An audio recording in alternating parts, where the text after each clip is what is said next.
We're live. Alive. What do you think of my thumbnail?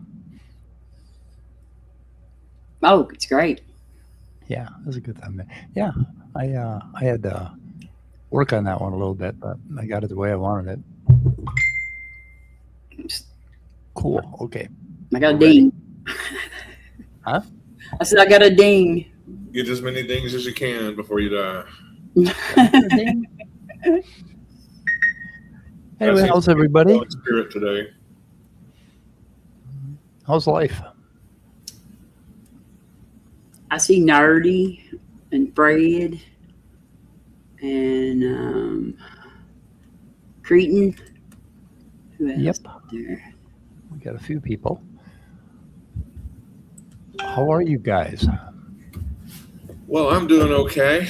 I had one of my unplanned naps this morning because I went to watch Unapologetic Live, and I'd been up since like 5, and I just fell asleep and woke up with a very sore neck because I was on the couch and my head just kind of went down and hyperextended, and it was a nice nap, but it sure kind of rattles you when you have an unexpected nap because you didn't do the things you planned on doing. Well, I hope you got to sleep through that one guy that called in anyway. The one that was like a bunch of like. The first guy? Oh, he was horrible. Yeah. Like the idealist, he was an idealist or something, and yeah, he was. He was. I want to hear myself talkist. Yes, he was just so condescending and arrogant, and yeah.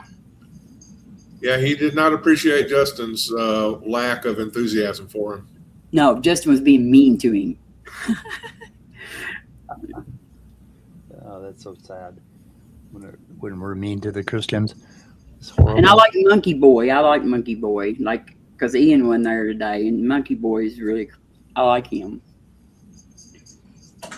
Yeah, they usually have a good crew. Every once in a while, Danny replaces Ian. Sits in for Ian. I don't know if y'all know this or not, but like in November, those three are going to be in New York on stage for Pain Burn. Like Travis and he's got some events out in San Francisco and LA too with them. But like me and Hizzle and several other people are planning to go. So I hope they come to Cleveland, Texas one of these days. They do have one coming in Texas, but it's not them. It's like Lauren Sutherland and Pearl Davis. But they might. I'll let you know if they're going to have one in Texas. Though. Here's two of my favorite people right here. Yes. What's happening here? Why won't that go away? The stupidity will just flow like a bad sewer. Oh, I had to quit watching the other day when y'all had her on and y'all were like doing that like the whale stuff. Yeah. Like she was just so rude. Yeah. She was trying to take control of the conversation. And Mike is so nice. Oh, Mike, you're just so nice. And you were just like, Yeah, she was a lot of fun. I don't know. I enjoyed a little conversation. I managed to kind of get a little bit of a glimpse into the dark recesses of that poor mind. Yeah, okay. Like, what if you didn't find your way out? Like, yeah, it was tough. I thought she was reading my comments. I could tell that she was reading my comments. I was like, I wasn't very nice. I thought I'd better get off here before I say some bad stuff. Mm-hmm. Yeah, it was interesting. And just like, and JimBob's the same way. Both of them have these ideas about, like, they think they're philosophers of science, like they know all about how to do science, right? And they've got it so wrong. It's just incredible. It's just like, ugh. Kind of blows your mind. But I like to try to. Let's give JimBob credit though for having sleeves in his shirt today. Putting what? A shirt? Yeah, sleeves in his shirt. Oh, sleeves in his shirt. Yeah. Okay. Well, yeah, I gotta thank him for that. Yep. Yeah, well, the incredible thing here is that Rebekah had JimBob on. She claims to be this ethical, nice Christian lady who follows the Christian everything. And JimBob is the opposite of that. I mean, he doesn't even adhere to his own Orthodox faith, where because they do their own apologetics, and I don't think they're supposed to be doing that. But I mean, not to mention his misogyny and his constant making fun of women for physical characteristics instead of their arguments, and treating women like objects, and claiming that the only reason that you have the right to vote, Robin, is because we let you. He told me that. He told I debated him once, and he told me that, and I told him, I said, I'm way older than you do. You didn't give me the right to vote. We debated should Christianity be in government, and I did win the poll, by the way. So when she was pressed on this, why are you having JimBob on? Why are you having this scumbag on your channel when you're such a perfect Christian? She said, "Hi, Austin and everyone. I know JimBob from his debates on evolution, not from any other views he holds. I value freedom of thought, not purity tests for correct beliefs." How nice. And then she says, doesn't believe in women's right to vote? Well, I won't vote for him if he runs for office. So that's how she that's how she would defend going along with Hitler if Hitler wanted to come on the channel. Basically, well, I don't really follow his politics, but I watch it. I've seen his art, and he's quite the painter. And I just appreciate his talent in painting. So I'm going to have him on. And that's basically what she did here. And she doesn't see a problem with that at all.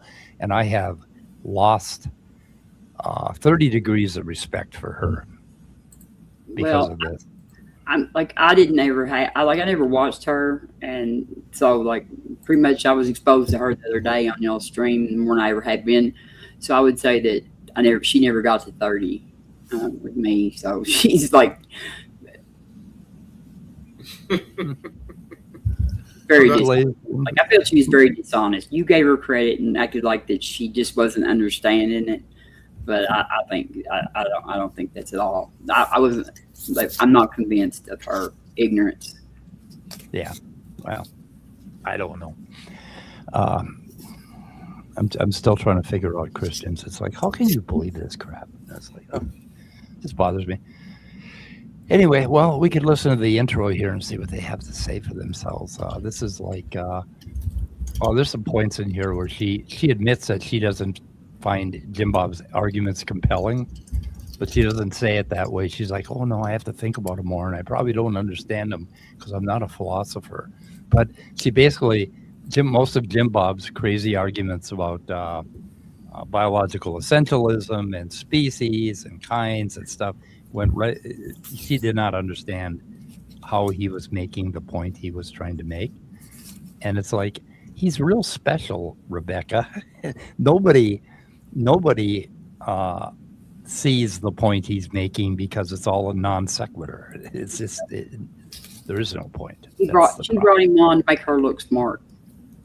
Yeah, I guess so. Yeah, and he JimBob's pretty good at learning. Well, she's good at learning words too and repeating like a parrot and sounding like, they really know something. Most of them know just enough to be dangerous without knowing. Yep, just enough to talk rhetoric. Also, they tend to be missing chunks of knowledge sets and in ways points to the spots lacking in areas. They're. He has a big following too. So this is a boost for her channel. She got 6,000 views or 5,000 views. I mean, he has a lot of people who watch him. Yeah. You know what I mean? There are a lot of people always, no matter what kind of dumb stuff he's doing in there. And so this is, this gives a boost to her channel. Oh yeah. Yeah. And that's, I don't know. I'm not above that myself, but I don't know if I would invite Satan on. I don't know. Maybe. I would. Yes, I'd like to hear Satan's side of things. I'd like to hear what he is. Yeah. Yeah. I'd like to hear what he's up to. Exactly. How do you think you're going to win this? I'd like to hear the his side of it. But yeah, strange bedfellows right here. Yeah. Yeah. Very strange. Okay. I'm going to play a little bit of this, and Simos isn't here to interrupt us in the first word, so. I'll take over Simos's job. Okay. Carry the Okay. food. Let's see if I think I'm at the beginning. With JimBob. I've heard JimBob debate evolutionists. Oh, hang on. Stop it. Perfect, Simon. Where is he? He's here. Oh my God! Can you? I can't believe it. Oh, what they just said. Yeah. Did you hear Talk what about they said? making a grand entrance. Yeah. Well, you know, I'm just saying. Look, these two look like a lovely couple, don't they? All that's needed is if she could just have some like really big hairy phallic symbol on a microphone. I think they would be ideal for each other. Yeah. Unfortunately, JimBob is not known for his size, shall we say? So Yeah. never mind. Yeah. Never mind. Yeah. But The look, nub. he has sleeves. He has Yep. sleeves. Yes, he does. He's obviously dressed up to make an impression. I appreciate his optimism, but as we know, Rebekah has top dongs on her mind quite a lot, and Top down, yeah. I don't think an eighth of a nub is really going to cut it. I don't know. I think she kind of has a crush on JimBob. I don't know.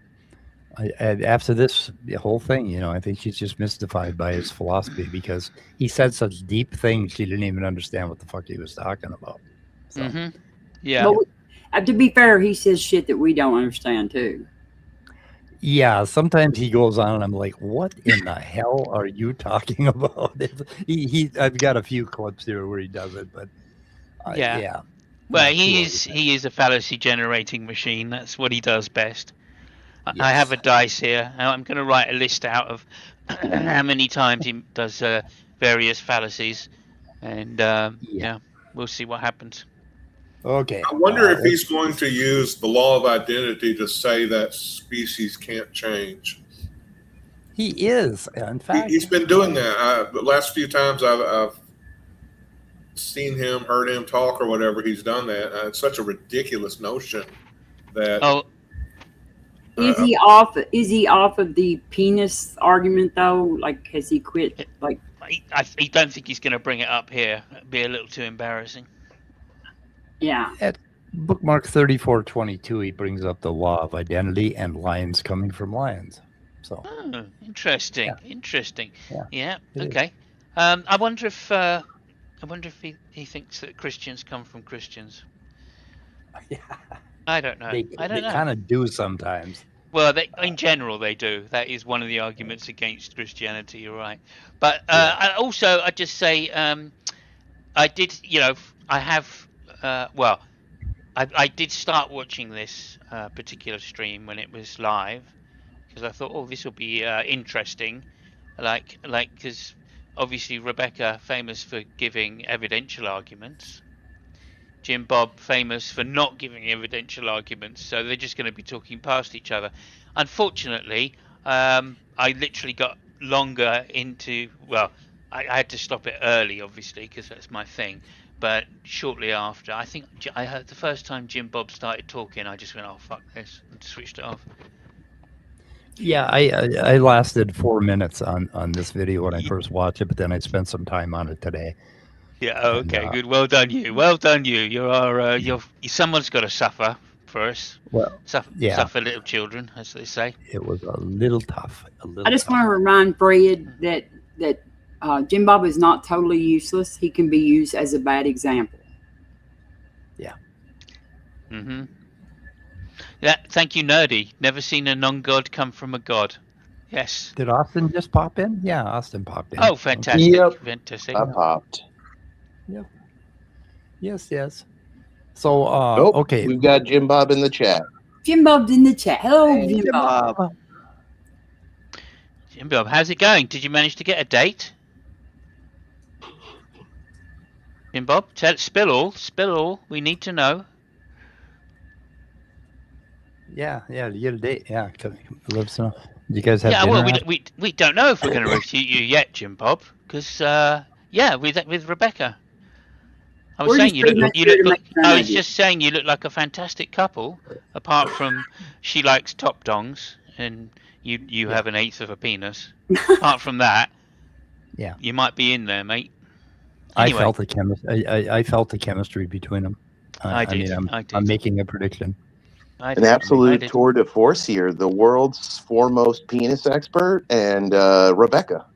I'm not sure. A nub expert. And congratulations on buying a shirt with sleeves in it. Yes. Well done for dressing up. Yes, we appreciate that as well. Bob of Life, Jim Bread. What's your couple name going to be? This is going to be fun for us to figure out. Oh yeah, that's it. Yeah, that's it. Yeah, Rebob. Rebob is great. I love it. Anyway, okay, let's stop teasing Jim. He's probably gone red. You know. Okay, so overall, so Rebekah's going to pretend she's an evolutionist, and she's going to try to steel man evolution for JimBob, and then he's going to come back, and so that's kind of the opening. And JimBob's going to mention the vestibular system, which he talks about as if it's something magnetic, and it's not, but he mentions that. JimBob did a really deep dive on Wikipedia on the vestibular system. I don't know if you know that about him or not, but he is an expert. JimBob, That's hilarious. He's an expert on walking and dicks, and he himself is a walking dick. That's great. Oh, there we go. That's perfect for him. A walking dick. He, quietly changes random mutation into random evolution. That's one of his little points where he is very, very confused. Let's see. Function does not require foresight or purpose. He mentions that, and we know that. Oh, good. That's a start. What about four skins? Another thing they're going to do consistently, Mike, is they're going to say, "Oh, we're going to grant the evolutionists this. We're going to grant them this, grant them that." And really, they're just allowing us to operate outside of the perimeter of their cognitive limitations for once, right? Like that's all they're really doing when they're saying we're going to grant you this. Yeah. And then he has a pretty shitty fossil argument he comes up with, and then he talks about animation and fossils, and he's trying to get you to imagine the fossil record as like a frame by frame animation. I'm just doing an overview. He's going to pretend like we dug the fossils up, and then we looked at the fossils and we said, "Oh, these fossils fit this theory." When what really happened was we made a theory, we predicted that fossils existed, and then we dug into the earth and we found those fossils that we predicted. He's just rewriting history. Well, and I'm sorry. That's slightly ahistorical, I think. Sorry. I mean, I know that is the modern way it worked. But of course, we knew about fossils, or the Greeks knew about fossils. Yeah, no, I'm talking about specific fossils, transitional fossils. I know that, once we got the dating structure through the geological column, then we could start predicting where we would find particular fossils. And that is an evidence of evolution. I grant that's what you're saying, but that's just the way you said it. That's all. Yeah, no, I'm trying to drive home the point that the two things a theory needs to do to be a good theory is to explain a large set of data with few arbitrary elements and to make successful predictions about future data. And evolution does exactly that. Mm-hmm. Okay, Robert's giving us a little bit of a lecture out there. I'm not going to be able to keep up with chat. It's going too fast for me. I said, Robert, it's a little bit of a lecture out there. Anyway, JimBob's getting a little, what's the word I'm looking for here? Agitated, because he wants us to move on and hear himself speak a little bit. Oh, he wants to hear himself. Oh. Well, I don't know exactly. I'm still doing the overview. He's saying I know. Yeah, he's claiming we're well poisoning. I'm trying to do the overview anyway. He has a similarity. He has something called his similarity-dissimilarity argument, and he sounds like Trump talking about groceries or something. He just sometimes when he goes on, it just sounds like nonsense, and I have to kind of take it apart to try to figure out where his mind is going. And you can see where his mind is going, and then when you find out, you're really scared. It's like, how did you do that? Then he goes on about Pakicetus. Okay, I'm going through, and we don't have Pakicetus DNA, and that's one of his big points. Then they talk about paternity tests. Then they're going to talk about the central biological essentialism. JimBob has a whole theory of I mean, he buys into something called biological essentialism, which I think is from the fucking Dark Ages. I don't know. I think it's from the Dark Ages. But it's if whales have an essential whale nature, then whales cannot descend from something without that nature. We know that, right? It's like he's talking about kinds. I don't know. Anyway, that seems to be begging the question if that is the actual argument. But we'll have to see. Yeah. We'll have to see. And they go on and talk about Darwinism overthrowing biological essentialism, which is kind of what happened. And then mammals coming from non-mammals is a contradiction in evolution. Did you know that? That it's got you, evolutionists. Mammals can't come from non-mammals because that's a contradiction. But they came from vertebrates, so didn't they? Well, yeah, other vertebrates. Yeah, synapsids. But they were marsupials, right? First, or whatever, or was it? Well, no, they came from reptiles. Reptiles developing egg laying and then mammary. Okay. I just know that, like in Australia, like there was no mammals. Like, when we first came in contact with it again, there were no mammals there. Everything was a marsupial. There's two types of mammals: placental, and then whatever the other. I can't remember the name of the non-placental mammals, but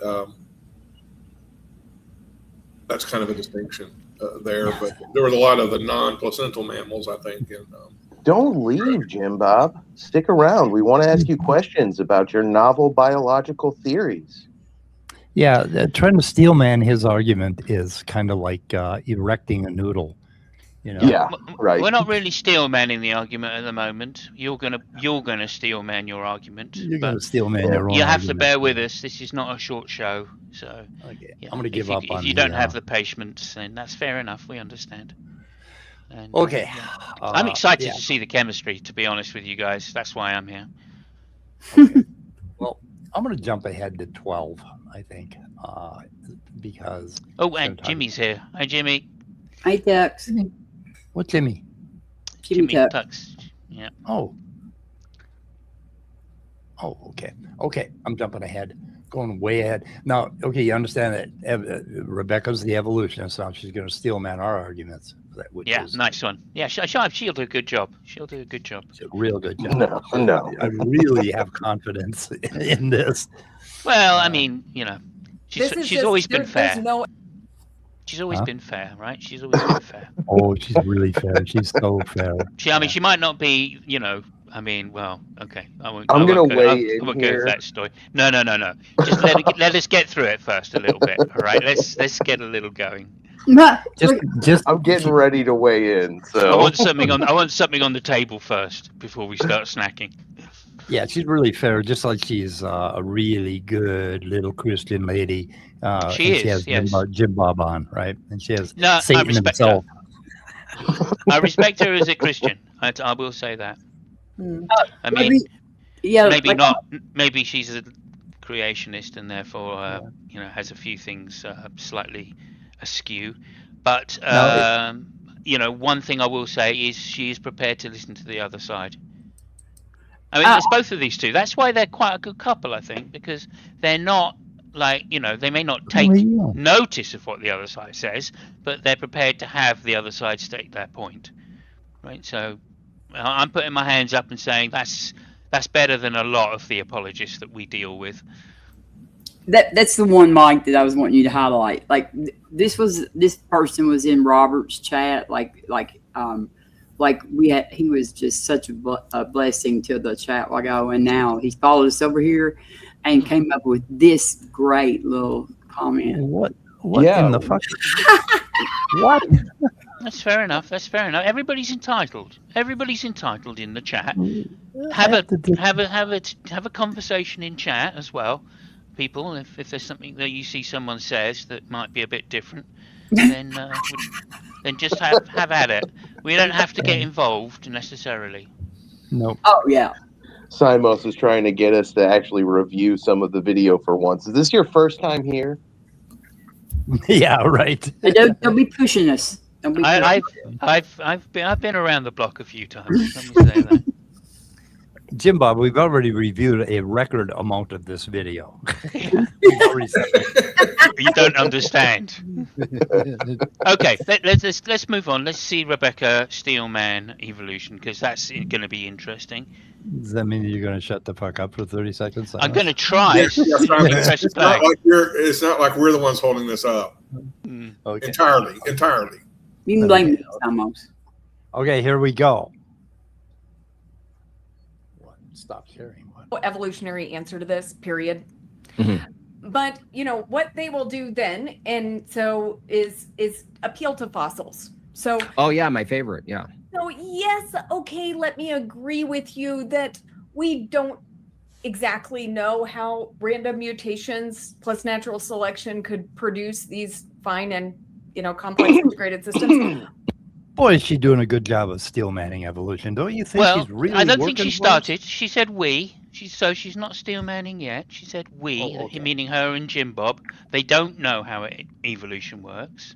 No, she's got temporary evolutionists written after Rebekah right there. This is the point at which she's pretending to internally critique evolution and still straw manning the fuck out of it. I think she's doing some fourth wall stuff here. Oh, I see. Okay, so we don't. So she's saying evolutionists don't know how evolutionists think. Yeah, is appeal to fossils a formal fallacy or an informal fallacy? What I want to know. Yeah, we don't know how the mutations that we selected in Teosinte for kernel size, softness, color, aroma, and the mutations that transverted stem to a cob. We don't know how those added up to evolution. Totally, Rebekah. Great fucking steel man. Continue. What? Eastern Orthodox. Okay, he didn't like Eastern Orthodox. Well, that's good. Okay, I'm gonna let you handle chat. Okay, we're continuing. But okay, you see how deep in thought JimBob is? He's really deep. Yeah, well, he's going deep. He's looking, thinking. I hate to think what he's thinking right now. His little nub is twitching, and he's deep thinking. I don't know. But when we look at the fossils, they tell a story. Look at the fossils. We just see these beautiful transitions, and so we can see what has happened in the past. Yeah. Okay. Well, would you say that change or transition is an event? Yes. Yeah. When you find a particular fossil that's just an item in the ground, do you witness an event or an object? I'm witnessing an object. Yeah. So okay, now if a detective finds three dead bodies on a wall, yeah. Mm-hmm. If a detective finds 3 dead bodies in an apartment, is he witnessing just objects, or is he perhaps witnessing a murder? I don't know. You figure it out, JimBob. Yes, but Ken Hogan points out that when you find a fossil, you have no way of knowing if that thing ever reproduced. Right. We don't know if it had that's where it's going, undoubtedly. Yeah. But I think with the I think J. Warner Wallace thing, right? If you find a bullet in a wall and a bullet in a body, right? What's really is that an object, 2 objects, 3 objects? Because it's 2 objects, a body. Well, a body and 2 bullets. All right, or is the bullet in the wall an event? Yeah.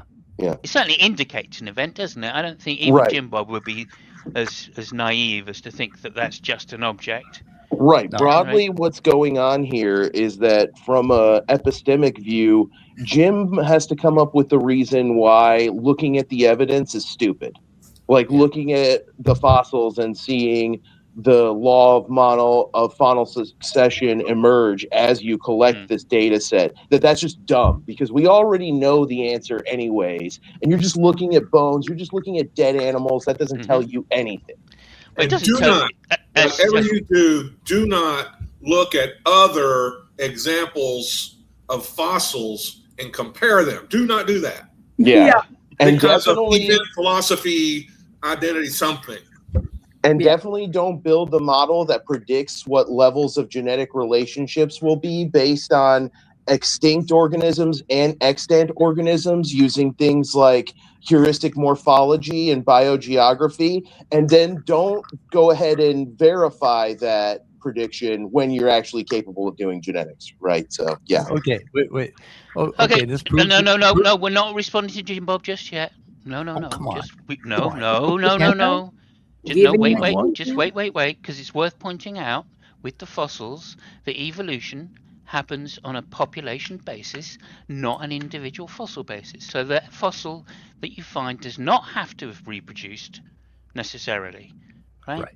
But the fact that it's alive suggests that it's part of a population. Certainly if it's human, and certainly it was alive, but it was certainly part of a population if it's a social creature, right? And that implies that it's more likely that there are some descendants from creatures that are either very similar to it or the population that it died or came from. Go back to the previous one.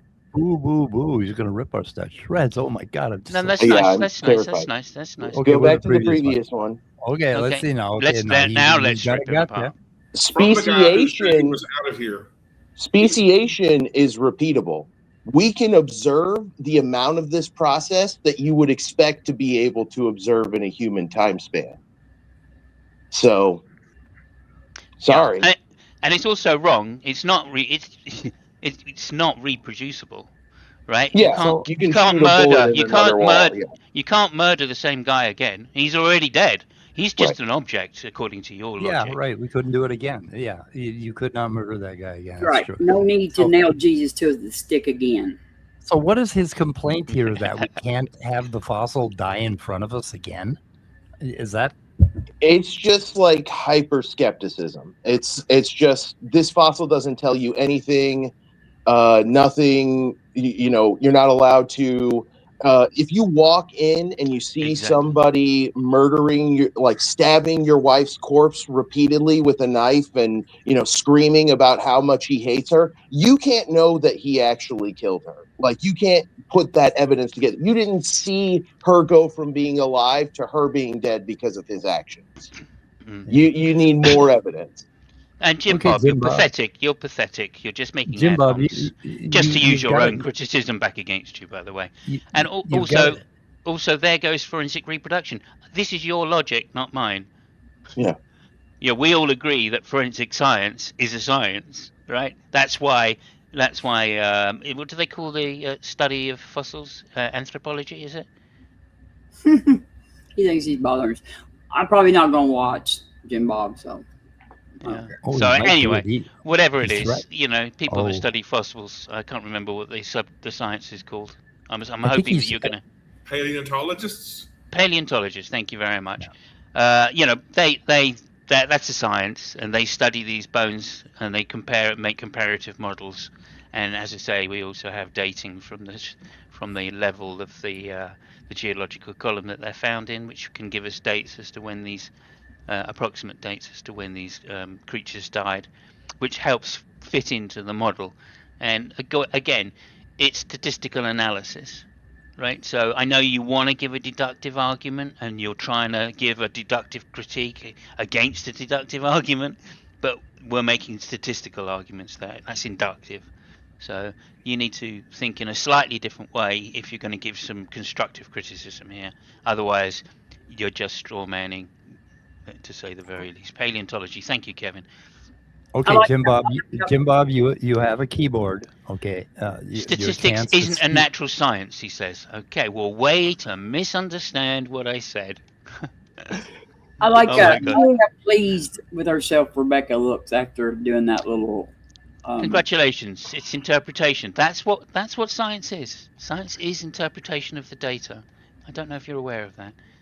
Oh, there's creation. Statistics help us realize the what we call the statistical analysis mechanics. helps us get closer to what might be the case. If you vary the statistics, then the data and the model that you're using, some give better predictions than others. And when those predictions are very highly correlated with the actual facts of what's going on in nature, then that's what we call theories. And unfortunately for you, evolution is exactly one of those things. Yeah. Very highly correlated. Okay, we haven't heard his whole argument yet. Here, it's going to get pretty good. And Dr. Dan, Dr. Dan's here. We haven't heard any of it, I don't think, yet. Huh? Yeah, Dr. Dan's here. Yeah. Oh, goody. Oh, goody. Okay, I'm going to let you handle comments now, Scott. I'm going to try to play some video. We got to give JimBob a chance. Okay. Yeah. Do we know? Yeah. No, go ahead. It's actually a category error to pick up a fossil and say, look at the change. Right? Reasonable? This guy is so goddamn uneducated. It's just like, I can't. And he's calling us dumb. He knows the cardinal rule of paleontology. Don't look at other fossils. Yeah. You can only look at one fossil. Well, oh my God. Okay. Reasonable for one fossil, but what about if we have a lot of fossils? Yeah. And they are in a certain order, and that order seems to. Wait a second. Who put them in an order? Who put them in an order? Okay. Who put them in an order? Nature did. Good question. Good question. When you put them in a museum and you put them in drawers, is that like we put them in order? Maybe, I don't know. No. Nature put them in order. The order that they died in. Or alphabetical order by name. Lucy. Oh my goodness, that's so funny. Yeah. Oh, and I'm still. Who put them in order? Satan, I mean, why? I mean, that's again. The fact that it's who, right? It's just begging the question, right? Because like when most of these fossils passed, right, or died and became fossilized, there were no humans on the planet. So if you're asking who put them in order, you're essentially just pointing to God and your presupposition that it must be God because God is God. I mean, it's a circular argument, you know. Well, Satan is the one that hid the fossils, right? At least begging the question, yeah. So Satan is the one that ordered the fossils, I guess. Put them in order. Yeah, we just randomly picked up the fossils and we put them in order to tell a story, I think is what he's saying. So, okay. Well, he's trying to, but I've already mentioned the geological column like how many times already? Loki? So. Loki's got a mousy. Okay, moving on. Okay, so there's order of layers. And so if they say, well, we should find an animal of this order at this layer, they also find animals in layers that don't fit their narrative. You know what they do with those, right?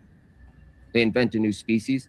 Citation, they do that. citation but the needed. other thing is, even if you found citation needed, citation needed for that, JimBob. I mean, you're just making some random claim again, thinking that you know it, and you've never find a fossil. Yes. That doesn't match any other fossil. We invent a new species. Did we invent it, or did we fucking find a fossil that doesn't match any other fossil? If we find a fossil, we have a fossil in our hands, and we say, oh, we invented a new species? I don't think we invented that, JimBob. I think we found the fossil.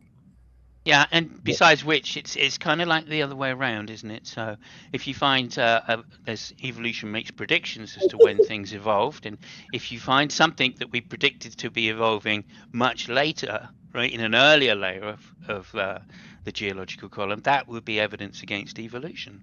It just hasn't happened. So if you can give me one example, like the typical one, of course, is rabbits in Precambrian, then let's just get me that rabbit fossil found in Precambrian geological columns, please. Yeah, I would completely agree with you that evolution is false. I won't. So, if you find just one rabbit, no, I won't. Like, I think it'll be like put there by Satan. Yeah. Oh, JimBob doesn't believe in dinosaurs. Is that true?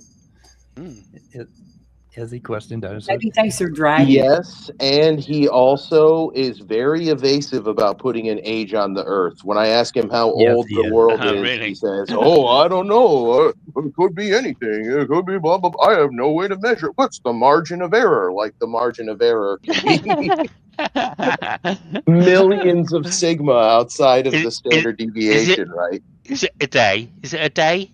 Is it a year? Maybe if you're talking about 6,000 years. What's your margin of error? Well, for God making it? Saying that the Earth could be 6,000 years old is like saying that the continental U.S. could be 17 centimeters wide. What's the margin of error on that? Come on. Okay, we're not getting very far here, guys. Mm-hmm. We gotta do better. Okay. Yeah, well, he keeps opening his mouth. That's the problem. I know he keeps saying things. He ordered particulars. I look at it like animation. I'm an animator, so you go frame by frame. Listen. If you put one frame next to another frame and another frame, you draw out a little movie, and you hit play, and suddenly it looks like there's a movie going on. That's basically what they're doing. They find a fossil in the ground. They look at similarities, and they try to interpolate between one and the other. And maybe they come to the conclusion. Yeah. Kind of. Yeah. I guess that's fair. It's the exact opposite. They predicted that the suite of transitions would be in the ground, and then they found them. Yeah, that's the other thing. But the opposite. Yeah, but sometimes, we basically have two fossils that are closer or something. I don't know. We do some interpolation. That's how we come up with our hypothesis. We make an observation, and we come up with a hypothesis. That's where the interpolation comes in. And that's why sometimes you'll see articles going, hey, scientists used to think this thing, but now they think this thing about this fossil or this creature because they examined the fossils and maybe get new fossils, out of the ground. But I forgot, you're not supposed to look at other fossils. It's like one of those marriages where you have a very jealous husband. Nobody gets to look at your wife, or maybe a jealous wife. You're not supposed to look at any other women. You're not supposed to look at any fossils. Don't look at any other fossils. Just get you an ugly wife, and then nobody else will want to look at her. That's problem solved. There you go. Yep. You won't have to lock her. You won't have to lock her in the basement when you leave. Yep. My man watched a clavicular stream. Don't worry about it. It's probably part of stream of consciousness. I wish you could understand that reference, Mike, because that's hilarious. Really? No, I don't. I missed it. Clavicular is like this look maxer guy who's such a moron. He smashed his own face up with a hammer to make himself more beautiful. Oh my goodness. Oh my goodness. Is that what JimBob did as well? No, but JimBob's like a moon landing denier. He's got really really kind of sneaky, suspicious opinions about the Holocaust. Like he's probably a Holocaust denier. He's definitely a he's a gravity denier. He's a gravity denier. He's suspiciously electric universe about whether he's young Earth or not. He's just way out there in like every kind of way. So he's exactly the kind of guy who would fall into some looks-maxing bullshit. I check all the boxes, and yes, you can tell he's been looks-maxing. Yes, looks-maxing. Okay. Well, I don't know about that exactly, but he's not a bad-looking guy, is he? No, he's not. So he's not going to do it. He plays guitar. I play guitar. He plays guitar. We got something in common. That's all. And actually, he wrote a really cool song for Big Bad Mama. That was really fun. Great. Well, cool is subjective term, so I'm happy with saying that you think that. Big Bad Mama was very pleased with it. Yeah, and there is a Big question Bad Mama, about to be fair, Big Bad Mama would be pleased with virtually.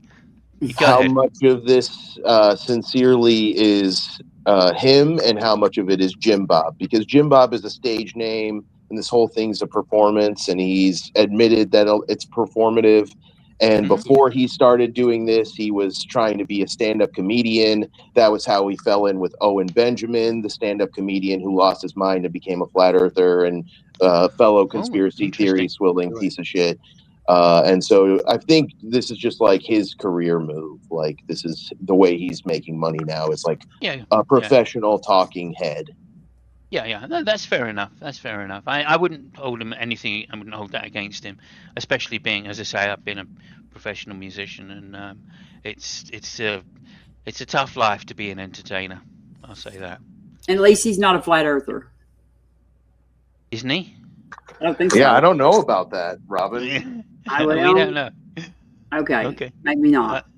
I don't know. I mean, I don't know if he's Big Bad Mama. He's here. I don't know if he's a heliocentrist, or I think he might be a geocentrist. Well, okay, like you're putting too many stipulations on this now. Like, I'm prepared to go so far with that. Yeah, who knows really? Because he could change his mind about anything if he's a conspiracist. Because he might just turn around and say, "Well, the devil made me say it." So he famously can't figure out why the atmosphere doesn't get sucked into the vacuum of space. Yeah, he says all the same shit flat earthers say, which is what I'm talking about when I say that I think he's a geocentrist, even though a geocentric model, the one that was originally built, was based around a spherical planet. Modern flat earthers don't know that and call themselves geocentrists, even though geo means globe, basically. Okay. So I mean, I agree. I agree with you that if someone says that the atmosphere should just blow off because there's no container, that would definitely put them in with the flat earthers. Something's wrong. But like you're saying, if he doesn't believe in gravity, then no surprising he has that view, right? Yep. Did you see that announcement? Creation Myths hit 1 million views. Okay. Yeah, I did. Good for him, and good for all of us, because now we've got mitochondria emojis if you're a channel member. Yeah. Mitochondria. Aren't those the powerhouse of the cell? Powerhouse of the cell, yeah. They are, Scott. Wouldn't you know it? I call it the I heard they look like I heard they look like AAA batteries. Is that right? Kinda. AAA batteries are small. That's what I thought. Okay, we're going to play some JimBob here. If we don't play JimBob, he's not going to do a revenge stream because he won't have enough let's roll that beautiful bean footage, Mike. Okay. That this thing and the thing alive has a common ancestor, or maybe they come to the conclusion that this thing that they found and this thing alive, this thing is the ancestor of this thing. But the thing, what I ask them is, are you using similarities of phenotype to declare ancestry? And they say, yeah, right? Do they? Not always. Sometimes. It's a little more difficult than that, JimBob. Okay. We're using consilience of evidence. Can someone say what a phenotype is, please? Phenotype. Okay, so you have genes, right? You have a DNA, and most of that DNA doesn't do squat, but some of that DNA produces proteins, and the proteins are you, and that's the phenotype. Was your actual body what the genes produce? Oh, I see. How they genes are expressed. Yeah. Okay. Thank you. But he's a little confused because a common ancestor will find two extant species and will look for a common ancestor between them. And he's kind of saying a common ancestor with the fossil. I don't know. Yeah, if you go back another level, but you're still starting with extant species. So he's just very confused about what evolution is actually doing. A lot of people are, I think. It's actually, we make a hypothesis about that common ancestor, that node in the background. And if we find a fossil that seems to meet up with that hypothesis, or is evidence for that hypothesis, then we say, this might be something here. And then we make a note of it. And we write a paper on it. And we make a note. And then, on and on.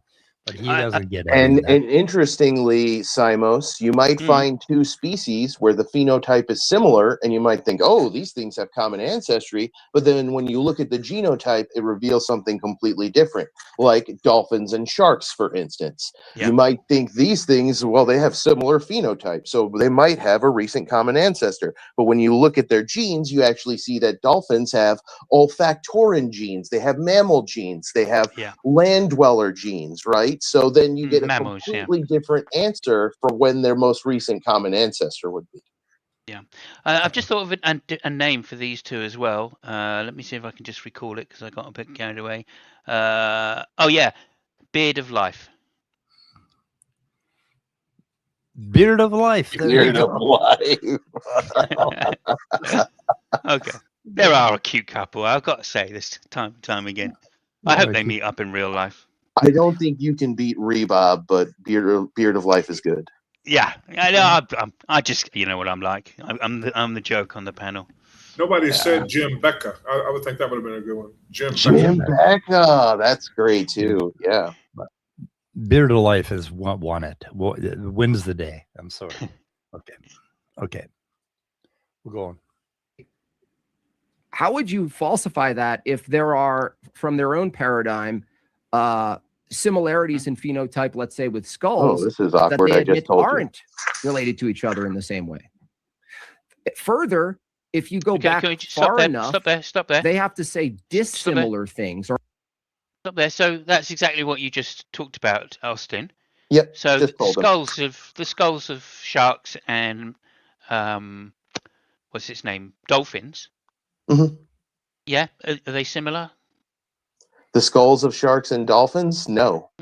No. Okay, so there's two things which are, phenotypical, I guess, have phenotypical similarities, but they have different skulls. So can we think of any examples, skulls that spread the limbs are different for sure, too. The limbs are completely different. The shark is a typical actinopterygian, which means it's a ray-finned fish, so its fins are spread out, and the bones are like completely different from the pentadactyl limb, which is what the dolphin has. It has the typical land-dwelling mammal forelimb, which is one bones, two bones, many bones formation. In fact, most animals with the pentadactyl limb have a very similar number of bones. So, for instance, you as a human have 25 or 26 bones, and a dolphin would have the exact same number. Most species of dolphins would.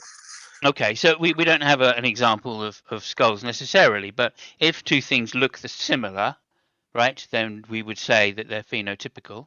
Yeah, they look similar from the outside, but when you look in at the internal anatomy, the differences become very clear.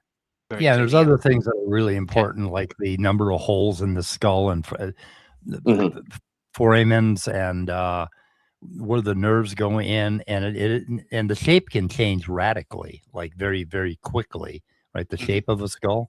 But there are certain characteristics that we look for that are very, very, they analyze this stuff in a very, very fine detail.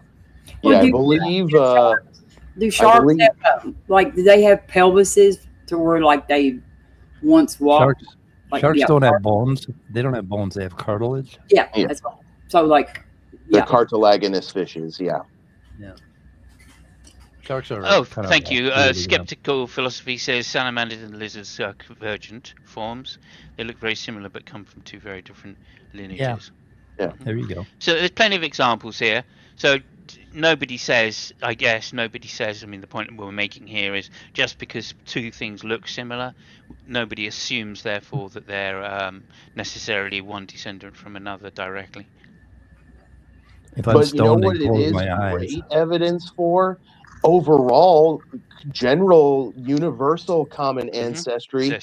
Yeah. There's nothing on the planet that doesn't look at least a little bit like something else. Kind of what you would expect from common ancestry, right? Like, once again, a model making successful predictions about future data. The gold standard of science, if you will. But he likes to insist on this, like, really ridiculous, reductive, Popperian, like restrictive version of science where unless it rules out basically every form of science there is. Like, you would have to be able to repeat Pluto orbiting Earth in a lab, or orbiting the sun in a lab, in order to say Pluto orbits the sun. It's absurd. So Icarus, you've entered Bat Country. Bat Country. If you're stoned and close your eyes. Bat Country. Anyway, okay, we're going on. We're moving on. What does he got? Little champagne glasses on his shirt. Why? Okay. They're little mixed Are drinks also and cocktails. ancestors. So what they do is they grant themselves Stop it there. the standard of similarity. What do they do? The reason he's got those on is because he's a fungi, proving evolution. Oh, Checkmate, JimBob. I thought it was a communion glass. A little party. Little party glass. He's a fungi. Okay. In the more recent summary of and evaluation of things, a fossil and something that exists, and they said, look how similar it must be. They must have a common ancestor. But then when you go back far in time in their deep time scenario, they have to admit that something entirely dissimilar must be a common ancestor of something today that doesn't even look like it. Right. There you go. You're using citation needed again here. He's saying they and trying to generalize it to people who study evolution. We've just been talking about phenotypes. That disproves the point you're making. It's a straw man. Evolution. People that study evolution do not say that because something looks similar, therefore it must be directly related. Yeah, but I mean, he's kind of like getting it, but it isn't quite sinking in. That. Yeah, there's that they came from something dissimilar. Yeah. Yeah, like my grandpa is dissimilar to me. I don't know if you knew that or not, but I don't look exactly like my grandpa. I'm going to tell Oceanus that Rebekah is like a person in her own right. She's not just a guest on here. The Bread of Life is her channel. Yes. She's been at this evolution denial thing for quite a while, actually. Oh yeah. Formerly known as Bread of Life, now known as Beard of Life. I think she gave Dave Atheist of the Month or whatever once, didn't she? She did. Yes. And a few others as well. I can't remember who it was I'm thinking of. It might be Nerdy that she gave that to as well. But either way, she also had several. She's a creationist, of course, and she had several interviews with Sal Cordova, of course, another famous creationist in the channel before JimBob's time, and famously was asked a question in chat once: why do so many Americans believe in creationism? To which I popped up and said, well, surely it must be education. They both have degrees. Yeah.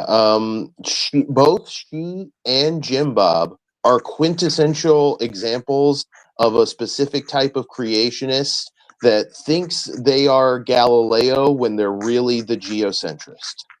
Yeah. They're really the guy that burnt Bruno Mars.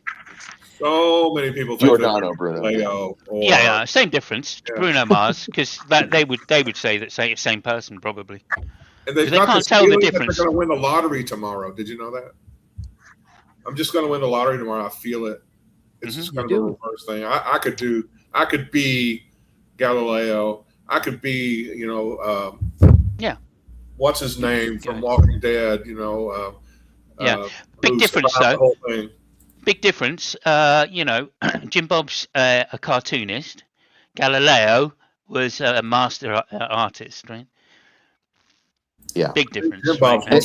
And by the way, he could do that by the time he was 5. He could already draw lifelike pictures. He was figuring out physics when there wasn't just a textbook that you could read that just told you what physics is. He was the one who was like, no, we should actually start dropping some objects and rolling things down ramps and seeing what they do, making observations and recording it and maybe doing some math. Before that, people just kind of thought you could just think about things and figure things out. He was a leader of thought in that as well. Yes. Also, he came up with his own theory of gravity as well, which obviously Newton put into mathematics. Yeah. But Yeah, he here you worked go. out pendulums. I'm different from my grandpa, but extremely similar to him. Yeah, Grandpa I'm had different. I'm 5 different fingers. to my bike, and Yeah. if my grandma had wheels, she'd be a bike. So Oh. I'm different to my grandma. Well, you know what JimBob would say? He would go, "Oh, you look different from your grandpa, so you evolved from a pond scum." No, JimBob.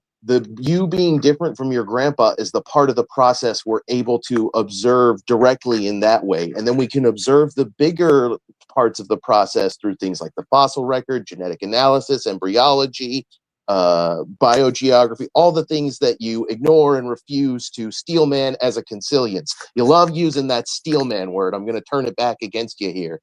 If I don't see you here using the word consilience, talking about how two pieces of evidence fit together and support the same conclusion, then you're not steelmanning evolution yet. So work on that, buddy. Yeah. Okay. Similarity and dissimilarity. How convenient. What the How fuck? convenient of a standard. Yes. And that is, a huge complaint I have about evolution is that whatever we see, it will be evolution, right? It has to be. It will be. It has to be. Yeah. Okay, so what the hell are they saying? Similarity and dissimilarity. Oh, what a convenient standard. Like, Yeah. oh, it's a contradiction. So he's saying that sometimes we claim that things that look dissimilar are related, and sometimes we think that things that look similar are related. Well, Right. like we're saying with the phenotypes, that's not the criteria in which you base whether something is an ancestor of something else. Right? That's just not how that works. Yeah, absolutely. And when you talk about the dissimilarities, your example, right, is that mammals, right, came from something which is non-mammal. Right, Yeah, that's the dissimilar thing, and yeah, that is correct. But you're forgetting that there may have been a number of stages before such thing as a human mammal came about from a fish. Right, they may have gone through other types of evolutionary processes which are dissimilar to ourselves. Right, fish don't have penises like you. Well, maybe yours is similar to a fish penis. I don't know. God But damn it. my penis is very different to any other penis that I've seen. Not that You're my gonna make me forget what I was gonna say with your penis jokes. What I'm gonna say is that Brent, we talk about penises all the time. You've got to understand this was a cultural thing with Simus. It's just all penis. When they're at restaurants, at the pub, right. whatever. When we look at two species, we don't just go, are these similar or are these different when we're asking if they're related. We have to contextualize it in the data, the suite of data of all the species, and there's a specific pattern of similarities and differences that emerge. So, for instance, the dolphin and the shark that we were talking about earlier. The dolphin has the craniate, it has the chordat, it has the notochord, it has all of the characteristics that build up that entire taxonomic lineage. And the shark has a completely different stack of characteristics from the stack of lineages that diverges between Sarcopterygian and Actinopterygian. I know this is hard for you. Some of these words have too many syllables for you. These are the skills that make people actually understand this science. And everybody who has those skills understands that this is the truth of natural history. And go ahead and interrupt me now. I know that Simos is a Sarcopterygian. Yeah. Thank you. I take it that means I've got a big penis, does it? That means you're from England. Oh, okay. Well, Thursday said, we've talked about whale penises yet, and I said, yeah, if you count Simos. It means your ancestors were low. I'm half Welsh, to be fair. I'm from Wales. Half of me's from Wales, and guess which part it is? It's the penis part that's from Wales. Yeah. So yeah, I kind of have a Welsh penis or a Wales penis. And there's still some of those around, like mud skipper, and there's even ones that can climb trees. So. Oh, okay, interesting. Like Austin's like, I'm not talking about your penis, Simos, no matter how hard you try to make me. Oh, damn it! Come on, someone's got a bite on it. Well, not bite, obviously. My penis makes me think of a 20-pound muscle lunge. But that's just me. Okay, we're gonna listen. Yes. Yeah. And but JimBob, what would be your explanation for those seeming transitional fossils? Well, here's the thing. If you found I call this camel world. There's a society that knows what a camel is, but they don't know what something that looks similar, like a llama or something, right? He's not answering the question. He's not going to answer the question. Exactly. Let's see where he goes with this. Okay, let's see where he goes with this camel bullshit.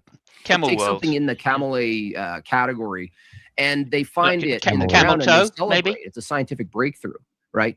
They go, this must be an ancestor, right? Oh, voila, let's celebrate, right? But let's say across the world and at the basin of a mountain in Peru, they wouldn't assume ancestor, JimBob. They would assume related, possible ancestor, but related for sure. Yeah, common ancestor again, but not evolved from. Yeah. I wonder if JimBob knows that camels actually evolved in the North America and migrated across the land bridge and then became extinct here. Oh. And I wonder if he knows that Answers in Genesis and like 4 other creationist organizations accept that now and just say, oh, it's no big deal, though. These things are all a monobaromen. No change in kind happened. Which it's like, oh, okay, so a toad small forest dweller can become a hooved large plains dweller without any change in kind happening. Well, then you obviously don't need whatever change in kind is for evolution to account for all the biodiversity on the planet. It's ridiculous. I'm just mad that we don't have wild camels running around everywhere. I've got to say, if women come from ribs, how come there are still ribs? Yeah. And hello, Andrew. Yeah, it's interesting because Rebekah is the kind of creationist who I think might know that, and JimBob would have no idea. But JimBob's more philosophically, he knows a little bit of philosophy, so he's smarter about not taking positions like young Earth creationism, which Rebekah will take that young Earth creationism position, even though she's more scientifically literate than JimBob. It's an interesting dynamic we're watching here, is all I'm saying. It is, yeah. No, you're absolutely right. And Hey Hizzle, too. Yeah. No, you're absolutely right there, because, like, Rebekah is basically an evidentialist. She's not a presuppositionalist, and JimBob basically has sucked the teat of presuppositionalism by talking or getting his shit from, whoever, Jay Dyer and whatever the other guy's name is. Yeah, what JimBob really does, like many creationist pastors and preachers, is he's just training other science-phobic Bible thumpers with Bible brain rot how to gaslight and infuriate people who are actually educated in science and to make themselves feel better about choosing myths over science, about choosing a hey diddle diddle, the cow jumped over the moon, like child storybook level fairy tale answer to a scientific question. Where did all these species come from, when there's a scientific answer available? And they really are just both appealing to incredulity, and JimBob's giving her tips on how to better, mind fuck and gaslight. And, look, Rebekah's going to have no idea when this is finished, right? There's no way she can grasp, because JimBob's not putting forward the philosophical ideas in a way that somebody could learn them, right? He's just asserting, like, this is a philosophical position, even though it's a straw man, or it's an argument from incredulity, or there's some fallacy there, either validity or soundness, right? And so there's no way that she's going to be able to understand philosophy if someone keeps giving her invalid arguments. Number one, that's just impossible, and number two, if they're unsound anyway. Right, not just because of validity, but because maybe they've got informal fallacies. Just because that's the case, right? Then how's she ever going to latch on with a scientific or inductive understanding about why these are unsound? Yeah, and Right. keep in mind that putting out this tortured nonsense into the internet, polluting the information ecosystem, this is all evolution deniers do. While evolution accepting scientists are sequencing the genome, creating insulin for humans that comes from, it's actual human insulin instead of pig insulin, finding ways to solve crimes that we couldn't previously using genetic analysis. Like everything that's actually being done is being done by actual scientists who just ignore the noxious fumes that people like JimBob and Rebekah produce, leaving masochists like me to deal with them. Also worth mentioning at this point, the vaccination, the COVID vaccinations, which saved millions of lives worldwide, literally millions of lives worldwide, but also shortened the pandemic quite considerably. Yeah. Right. And despite the fact that America only got like 70% vaccination, which is not enough for the immunity of the population. Yeah, I didn't Rebekah even know got so indignant when I compared her with an anti-vaxxer the other day, and then she has literal anti-vax Satan on her channel. It's like, what the fuck, Rebekah?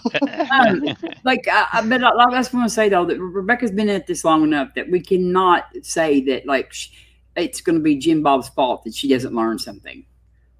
Okay. Well, would you say that? I don't think it's fair to like blame JimBob if she doesn't learn something because like.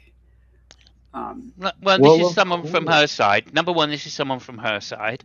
So she learned from Sal, right? She learned a lot of bullshit from Sal. And so there's no reason. But my point here is that JimBob works on a completely different brain sort of wave here, right? His critiques come from this pseudo philosophical knowledge, right? Where he's unprepared to use ad absurdum arguments to try and knock down his own arguments, right? He doesn't reflect on it. He just thinks, well, this is logical because it's classical logic and therefore that must be the case, right? But he barely understands that. And then more than that, he barely understands that, the law of non-contradiction may or may not be true in other forms of logic. He hasn't even looked into that kind of stuff. So the fact that he's sitting here going, it must be classical logic or nothing, just shows his limitation in the field of philosophy and logic. Sorry, I just had to get that little rant out there.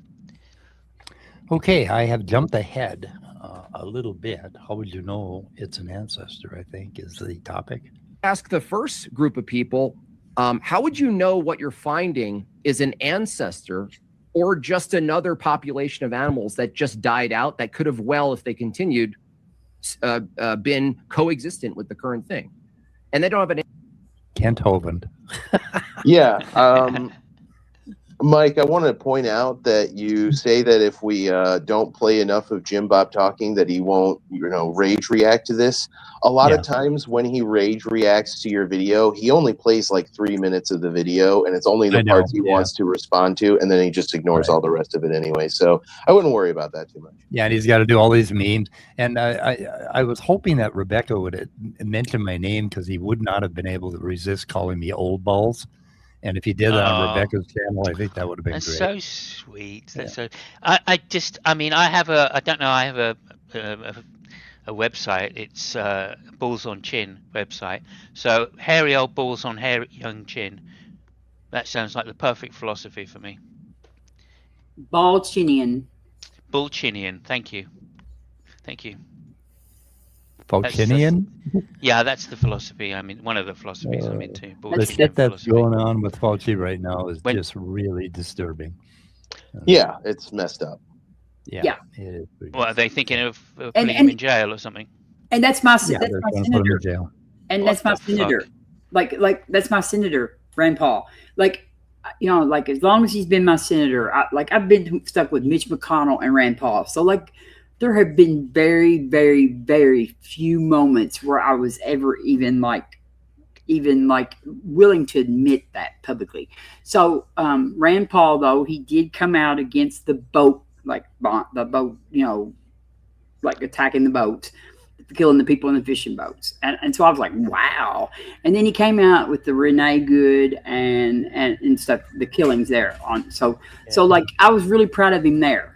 But he has just ditched all of that because he's the one that's going after Fauci, and he's an idiot. Yes. Yeah, I did see Professor Dave's critique of, or not critique, or support of Fauci. Yeah, it's pretty crazy. And in Texas, they put some protesters in prison for like 30 and 50 years. Yeah. Like, yeah, they're doing some weird shit. Anyway. Only in America. Yeah, only in America. Yeah, well, that wasn't the case 16 years ago, but it's unfortunately things have changed. Okay. Where are we here? Oh, yeah. Okay. An answer to this. They can't tell you the answer to this. Why? Because their system isn't scientific. It's based on assumptions. And the question is basically, well, as long as you guys say they're just assumptions, I'm actually fine with you just making a bunch of assumptions. The question is, if they're just assumptions, you can't really verify the assumptions. You just have to keep telling the story. Right. But simple things like this, you can't answer. How would you know, right? See what I mean? Especially for further things back where you have no access to genotype. For instance, their favorite thing is the Pakicetus, right? It's a land animal. Oh, man. Stop. Whales. Stop. Okay. I think we're going to skip whales. Should we skip whales? No. Because this is going to be some top-notch cope, I'm sure. So the reality of Pakicetus is that we had no idea this species existed, right? A man named Philip Gingrich, paleontologist, evolutionary biologist, who happens to work at a museum not far from me that I also used to work at.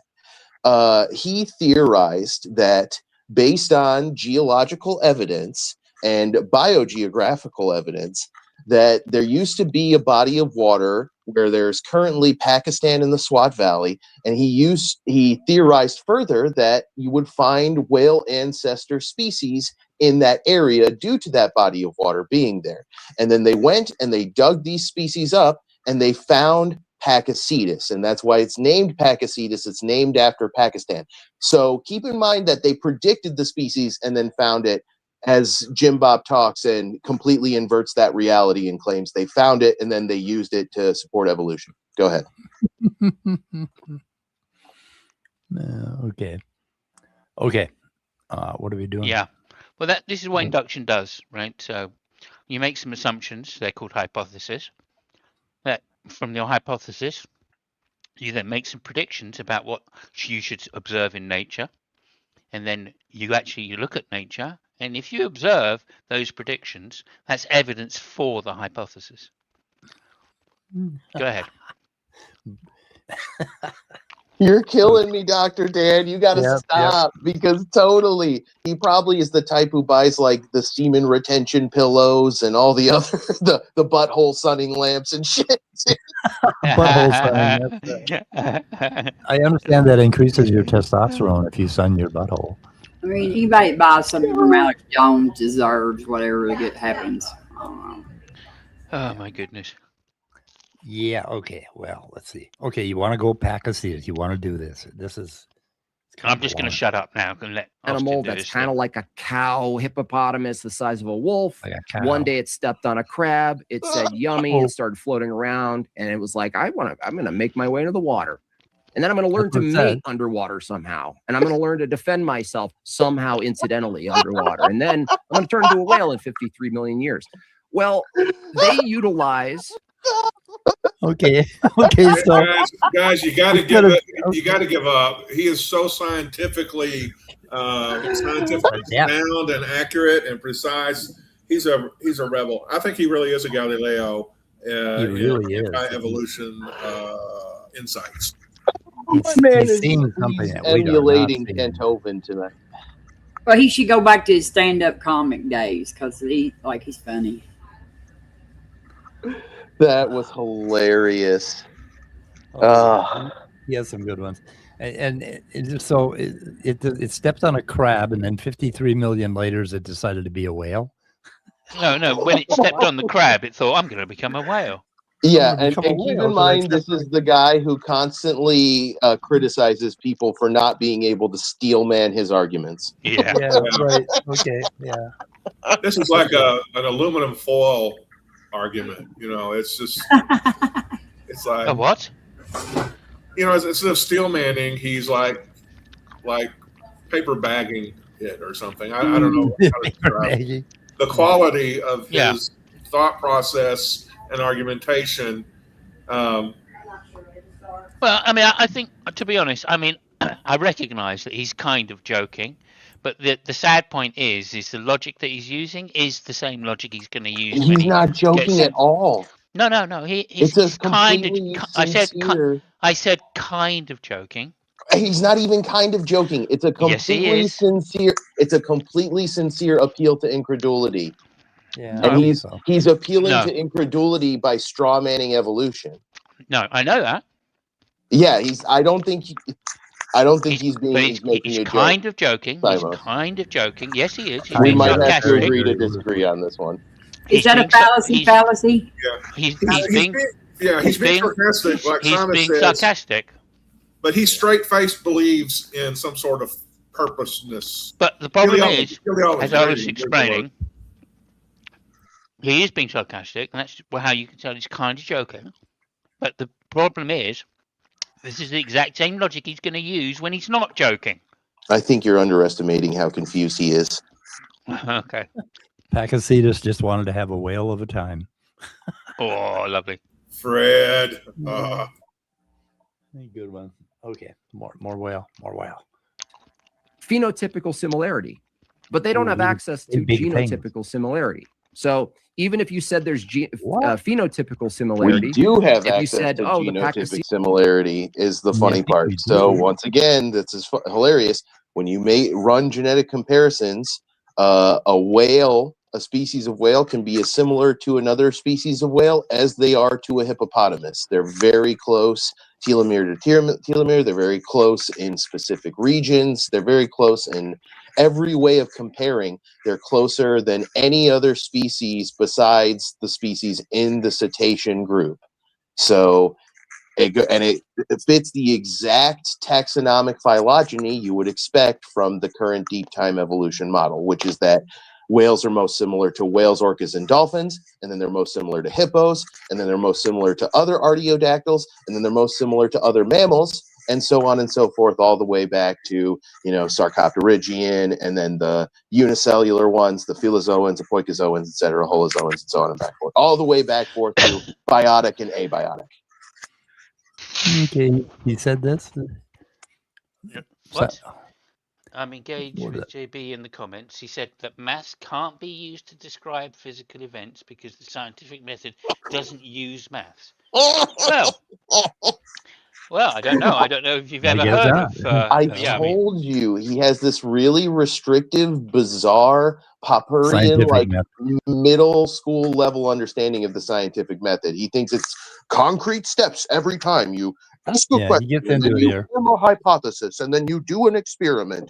And without an experiment, it can't be science. And what experiment did we do to confirm the Big Bang? And what experiment did we do to confirm evolution? And what experiment did we do to confirm gravity? And so on and so forth. Very strange. Very strange. Okay. I'd just say to JimBob, if he does get this far through it, go and read some Quine, because then you'll find out that you're completely fucking wrong about philosophy again. I love in that stream where Rebekah kind of pays homage to him as being a philosopher, and she doesn't understand philosophy, but JimBob does. But JimBob doesn't know. He has no fucking idea. Yeah, he's just so incredible. He is a pseudo-philosopher. He is the quintessential pseudo-philosopher. He peddles in nothing but sophistry. And it's hilarious because he calls everybody who calls him out on this shit, he calls them the sophists when he is a sophist. Yeah. It's nuts. It's nuts. He has to say, he's known in the philosophy community in this part of the world anyway as a fallacy generator. Yes, he is a pseudo-philosopher on the internet. He is not a philosopher. It's a big difference. Yeah, I mean, yeah. JimBob. He's an expert on the scientific method. We gotta have more. The thing you found, if you just stretched it out and made it big, it kind of looks like a whale. That's just, my kids can do that with Play-Doh. Like, that's not an actual scientific process at all. The question is, hey, evolution proponent, Sherlock. You're claiming that the Pakicetus in 53 million years went through enough variation and random mutation and selection that it replanned its entire body scheme to become a whale, which, by the way, entire body another appeal to incredulity by way of a straw man. I'm telling you, this is all this guy has. And do we really need him to admit the truth? No, we don't. We just like laughing at him. Replanned his entire body plan. Oh, and Rebekah challenged me on the descending testicles for whales. Basically, there are human beings who have one little mutation and their testicles do not descend. That's how easy it is for that to happen, because testicles all start on the inside and they descend later. So she was challenging me that, oh, you can't explain that. That is one of the probably the easiest ones. I don't know. Anyway, but it had to be combined with some blood cooling. So she got me there. Okay. More. Way, if you list some of the traits and the accidental, from their view, accidental properties of a whale, there's like extra blubber that has a purpose. There's a heat control system. Have you done identity yet? Did I skip identity? Because he's kind of talking about that. Where, how would you know universal category, fossil? Okay, somewhat similar. Hang on a second. I'm just going here. Whale, universal. Oh, universal category. We should get to that one in biological essentialism. Law of identity is 34, so we're not there yet. For the depth, there's pressure control system. There's orientation systems for mating and for fighting and for defending. There are all sorts of things that develop in the whale from their view, incidentally, from 53 million years before a Pakicetus. Now, obviously, you know my routine here. The other problem with this is they have a universal category called Pakicetus, and now they have a universal category called whale. And now we're just on. What is he talking about? What's the criterion for one being a universal category? And how many changes of categories would there be between the Pakicetus? I'm sorry, Austin. This is just a continuum fallacy. It's asking, when does a loose collection of sand grains become a pile? When does some 5 o'clock shadow become a beard? There's no exact point. You don't need an exact point. You tell the difference by looking at the two endpoints. It's not that hard. It's just a fallacy. And he runs this one a lot because it's real deep Phil bro shit that makes people who yeah. It's not deep at all. I know. It's just, again, it's a category error he's making. If he calls the species universal, that's a category error. Did you hear what he said? He's calling, like, he's going to call everything a universal category. It has an essentialism to it. Like, it's essentially a Pakicetus or essentially a whale. And he gets into that a little bit later. But anyway, Call Me Emo mentioned the thing about the blood cooling, and all organisms with testicles already possess that system. It was just a little bit modified. And then we had the whole blubber thing, which I also got into. But blubber is not fat. This is the navel-gazing filibustering he does to avoid looking at the actual data. A bunch of masturbatory self-gratification about, categories are so blurry and fuzzy. Universal categories. Which is exactly what you'd expect from evolution anyways, right? Well, you'd expect it from a presuppositionalist to say that kind of thing. Oh, what grounds that then? Yeah, they're basically Platonists, so they have this universal category thing going on in their heads, and they can't get by it. Kind of, yeah. Yeah, you're right. You're not wrong. Anyway, okay. More. They have a universal category called Pakicetus, and now they have a universal category called a whale. The problem is, what's the criterion for one being a universal category, and how many changes of categories would there be between the Pakicetus and the whale? Is it 4? Is it 4 quarters, like a game, like a basketball game? Is it could they say it's 1 every couple of mutations? They would have no way of saying this. Why? Because their entire taxonomy system and cladistic system is arbitrary. No, you idiot! It's okay. He's saying that how many universal category changes there are? Like he's asking how many kind changes there are. You hear what he's saying? I mean, how many mutations are there? This is where he really gets stupid because he cannot see this in his head. The fact that a mammal comes from a non-mammal, or basically a mammal had a common an ancestor that was not a mammal. He can't get around that because he's got this universal category bullshit going on. And then he's talking about, there are all these mutations, and where can you say that a Pachycetus turned into a whale? He's almost got it, right? It's right on the tip of his tongue. It's like, okay, it's a continuum, you asshole. You can't you're not going to find a point where just one thing changes to another category. And he's asking how do we handle this category thing? We don't, because you're an idiot, and we don't believe in these fucking universal categories you have. Yeah. Like, Jesus, JimBob, why can't he get this? This has been explained to him over and over again, and it's because an appeal to incredulity is a way to keep him from having to account for, or even look at, or even allow himself to be aware of the evidence, right? The appeal of incredulity is like an evidence shield. It can't happen. I don't need to explain why this Pachycetus fossil is here. Your story for it can't happen. So I don't need an explanation. And it lets him just endlessly attack evolution. He doesn't have to defend anything. He doesn't have to explain anything. He just has to sit back and go, nope, you haven't done enough. You haven't convinced me. I'm totally a fair interlocutor, and it's totally fair to make you operate within the parameters of my cognitive limitations, and you haven't proven it to me. So science is fake. This isn't science. The entire scientific community disagrees with me, but fuck them.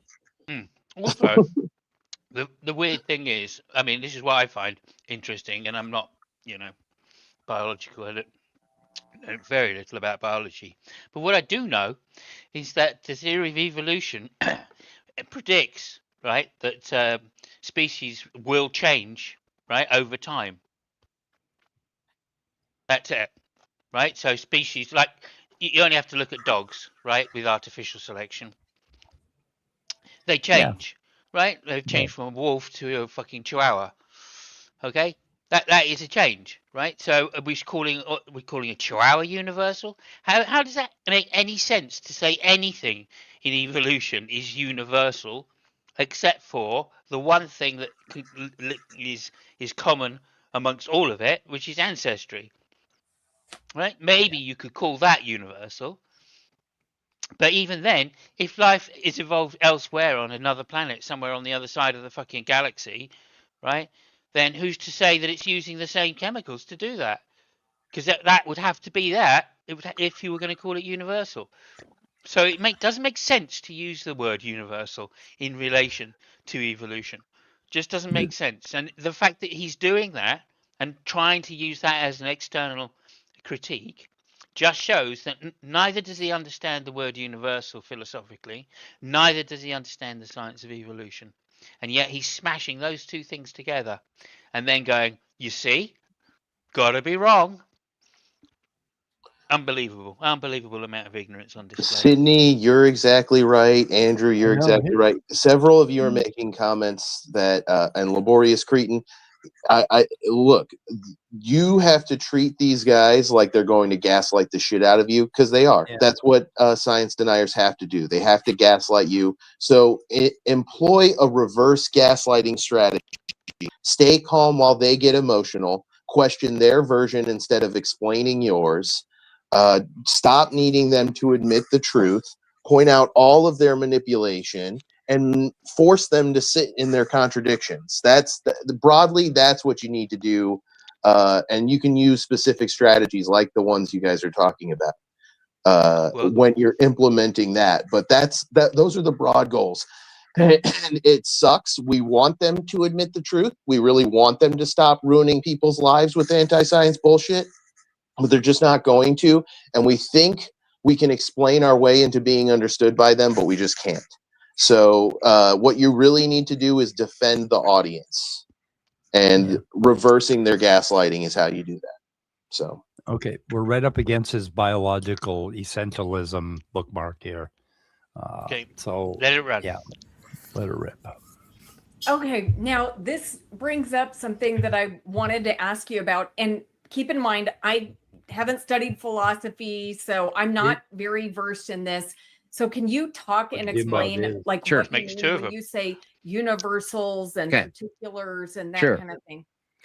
Okay, let's go with essential properties and accidental properties. So let's take a square, for instance. A square, to be a square, which is a universal, a square, it's not a circle, has essential properties. The essential properties would be 4 sides that are equal, right angles.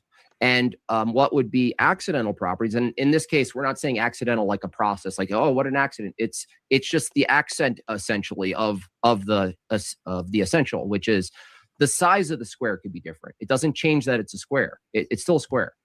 The position of the square, the tilt of the square, the angle of the square, the color of the square. These are all accidental properties. The reason I use this example is if I were to map this example onto, say, a whale, okay, the whale, there's an essential property for you to call something a whale. We're going to square the whale. Okay, let's square the whale. Square the whale.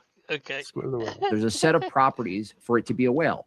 Now, in the whale category, there might be a whole slew, maybe non-exhaustive list of accidental properties: size of the whale, shape of the whale, color of the whale, how big the whale tail is, how small the whale tail is.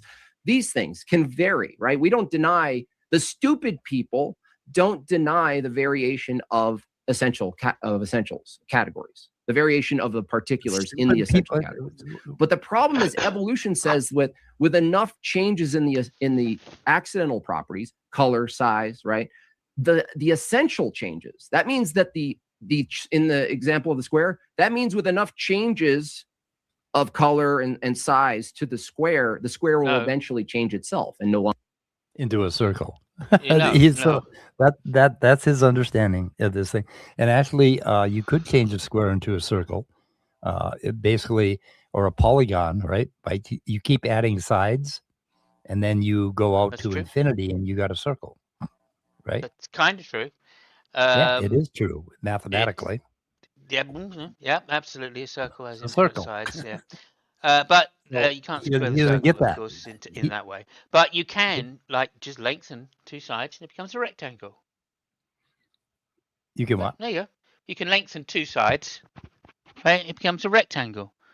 Yes. You can change the angles, right? Rectangle. It's essentially a rectangle now. Right. So, you can change some of the fundamental properties, but the difference here is one, you're talking about something other than maths, and the analogy JimBob's making is between mathematics, right, and virtually anything else. Yeah. Right. Or geometry, in this case, geometry, and a science, right? And so it's a false analogy, just straight up. Science in itself is not a language. Right, that's the observation, the actual, what is objectively outside of the human mind, what is stance independent.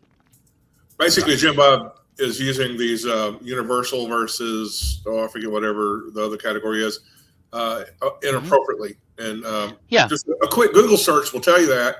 And Kurt, luckily, has just stated it very succinctly here. But no, here's the important thing. If you imagine, a polygon, and an accidental property is how many sides the polygon has, and you keep adding sides to the polygon, eventually, like it at the point of infinity, you would have a perfect circle. Or depending on your scale, you can turn a polygon into a circle by changing the accidental property of how many sides it has. So the essential element is that it's a polygon, right? So you see, you can turn a fucking square into a circle. And keep in mind that this is all mathematically, this is true, Simos. Keep in mind this is all just philosophical, Philbro, navel gazing, that JimBob is using to spend time chasing his own tail instead of allowing himself to be aware of the actual evidence. Things like the involucrum in the tympanic bulla, the astragalus ankle bone, the genomic similarities, the embryological developmental similarities, recapitulating evolutionary development. He's using this to keep from being aware of that evidence for even a second And ultimately, it's all about saying there's this line, there's this area around which all these changes cannot add up. A land dweller becoming a whale, that's ridiculous. And it's just an appeal to incredulity. And he actually has the burden of proof to demonstrate that there's a line somewhere that, speciations can't add up to. And he can't do that at all. He's just going to appeal to incredulity. He's just going to straw man and say, oh, an amoeba turning into a whale. I just can't imagine that happening. It's literally nothing but appeal to incredulity. Yeah. Okay. So, yeah, I do understand what you're saying, but I would just put it slightly different. The boundary condition, right? The circle is the boundary condition. So that's all I'm going to say on that. But we'll talk about that in another hangout, Mike. Okay.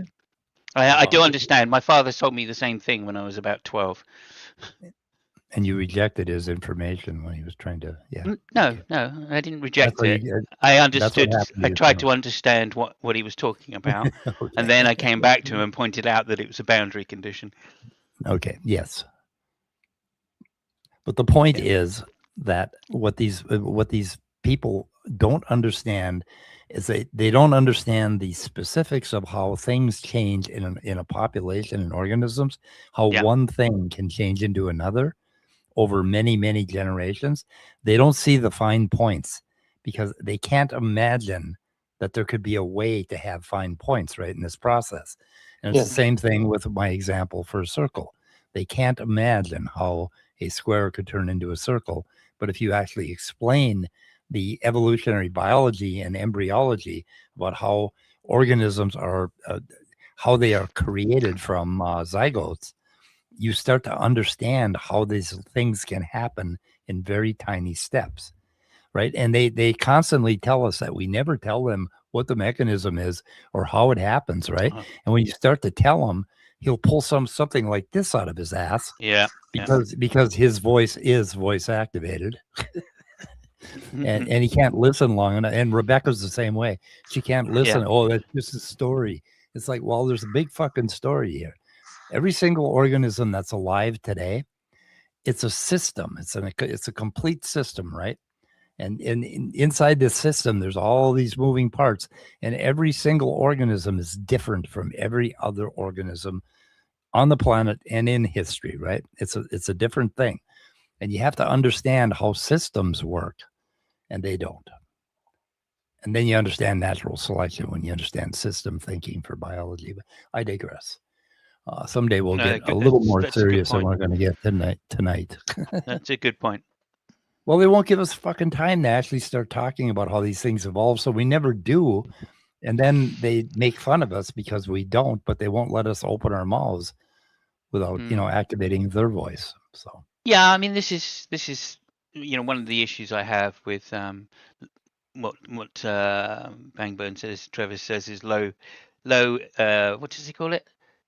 Low image, low resolution arguments from philosophy, which is where JimBob goes all the time. I don't know if you saw the when Dave was talking about something. Professor Dave spoke to JimBob on a show and explained and tried talking to him about evolution. Right. Of course, JimBob just ends up in a basically making a circular argument, a philosophical argument against whatever Dave was saying, but then he just kept shifting the goalposts, right? Every time Dave said, okay, well, we can address that as well, and then he addressed it, and then he moved the goalposts again, and then Dave addressed that as well, and he said, look, you can't keep moving the goalposts, especially if you're not going to score. And that's JimBob for you. He thinks he can do this like philosophical dance all the time, and nobody's going to notice, right? Because he thinks he's got the Jay Dyer thing, who, let's face it, is a substandard philosopher as it is. This comment is correct. This is how we know that the golden mole and the blind shrew are not actually true moles and true shrews. They belong to the clade Afrotheria, which we discovered using DNA analysis. Brilliant. Yeah, we can do this entirely with DNA now. And down at the fine details is where we basically have all the arguments, but the overall we've got this clade thing pretty well figured out with DNA, which is pretty cool. So yeah, you can read more about that by looking up the golden mole or looking up the shrew that's not a shrew. And there's articles about both of them on one of the great websites. I'm blanking on the name of it right now, but you'll find it immediately. Yeah. Okay. More biological essentialism. Longer be a square. This is what evolution holds, is that the Pakicetus needs to have essential properties to be called the Pakicetus and not a wolf or not a this or not a that. Obviously, they're saying it's not a whale. We do not hold that something has to have essential properties. That's the bullshit that he's injecting. Where did he get this? It has properties, not essential properties. Everybody has properties, right? I have properties. You have properties. None of them are fucking essential. Well, this is why bringing the word universal in is just so unhelpful. Because that's where he's got it from. He's brought the word universal in because there are universal properties to squares, mainly through definition, right? It's a tautology. Yeah. Right? It's definitionally, that's what we call a square, and to call it anything else is just incorrect. But you can, right? Yeah, he's doing. Well, I think necessary. Like, you know, he's trying to do philosophy and like this together, like the. Yeah. He's defining his God into existence with its necessary traits. Yeah. I think correct. Emo nailed it in the comment they made where they said JimBob doesn't understand that organisms are assigned to categories. They don't evolve into other things. They're merely assigned to different categories as they change. And that's exactly right. And like Kurt said, yeah, it's very different from a wolf.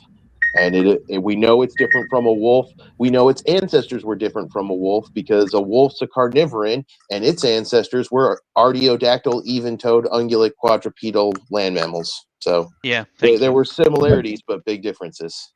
Yeah. Bless his little heart. Bless his little heart. He's trying to do metaphysics. Yeah. And he's not quite. He doesn't have big boy pants yet, so he can't quite get them up. He can't quite get metaphysics up. So. But he tries. He really tries. He learns the words, and he doesn't know. He doesn't learn the words. Well, he learns. He hears the words, and then and then uses the common and garden definition, the colloquial definitions.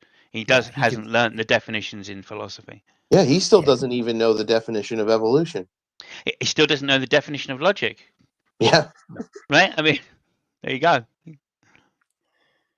Okay, more JimBob.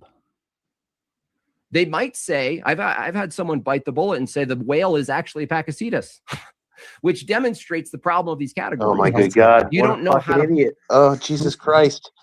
Yes, they are part of the fucking set Artiodactyla data set because everything in the Artiodactyl clade is in the set Artiodactyla data set. Oh my God! Oh my sweet summer child. Yes, is not how one would put it. Yes, Kurt. She is a young Earth creationist. Yeah. Yes. Oh, you didn't know that? Yeah. Oh my God. Yeah, she certainly is, and she just is sticking to her guns. She kind of explains it in the end. She basically has a crisis in faith. She wants science to prove God because she doesn't have any other reason for God. She cannot offer a single fucking reason for believing in God other than that. Look at the trees. Science proves it.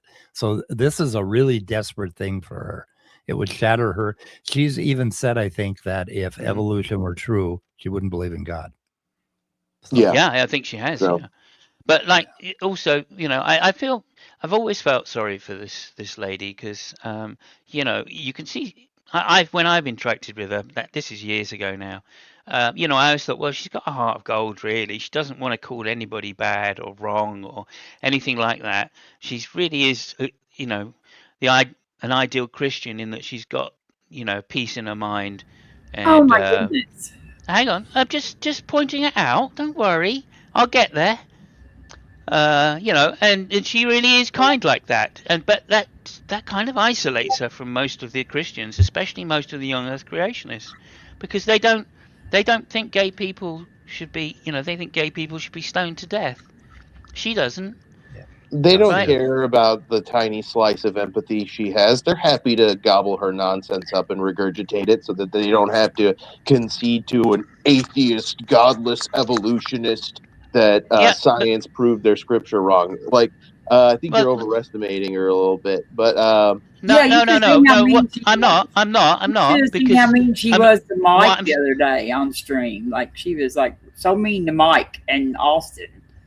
Like, right. And I was going to explain to Kurt that what she does is interesting to me because her channel is called Examining Origins, right? And she's like, oh, I'm so curious. I'm going to examine origins. And then she examines and decides she was right all along and the Bible was never wrong about anything. And it's like, well, you're not really examining, are you? You're kind of just rejecting origins at that point. Yeah, her interpretation, right? Because she's pro LGBT. Right, so that's what I'm saying. That's great, but that doesn't excuse like when she's an asshole about other things. I'm not saying it does. I'm not saying it does. I mean, she could be a complete arsehole to an atheist as much as she likes. I'm just saying that she's not like other Christians in that sense. And from her thing, so she must be isolated, right? There can't be too many young Earth creationists which are pro LGBT. Simos, I wouldn't give her too much of a high five because there were people in her chat calling me homophobic slurs, and she didn't tell them to stop. She didn't kick them out.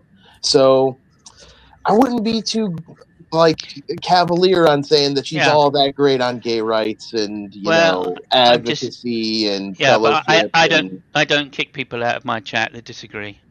When I do shows like when they're using homophobic slurs. Yes, the other hood when they're using racial slurs, we don't kick them out. We educate them.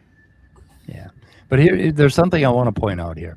Now, if JimBob heard one of Rebekah's streams on Bread of Life, where she's defending gays in the church and things like that, he would start picking on her as a woman, basically. Oh yeah, and he would pick on her hair. He'd pick on her looks. He would pick on everything about her, and it would be a total shit show. And he'd just come down on her, and you have all these little memes and blurbs, and he'd make fun of her. And that's what he would do to Rebekah. And she doesn't understand that for some reason. And she let him on her channel. I agree. She's a lonely Christian. I will say that. If they had religious disagreements, he would just fucking trounce on her. And in a disgusting way. And I know it. I've seen it. So, anyway. Okay. More JimBob. More Bob. Properly categorize something. If one thing is downstream from another thing, are they the same thing?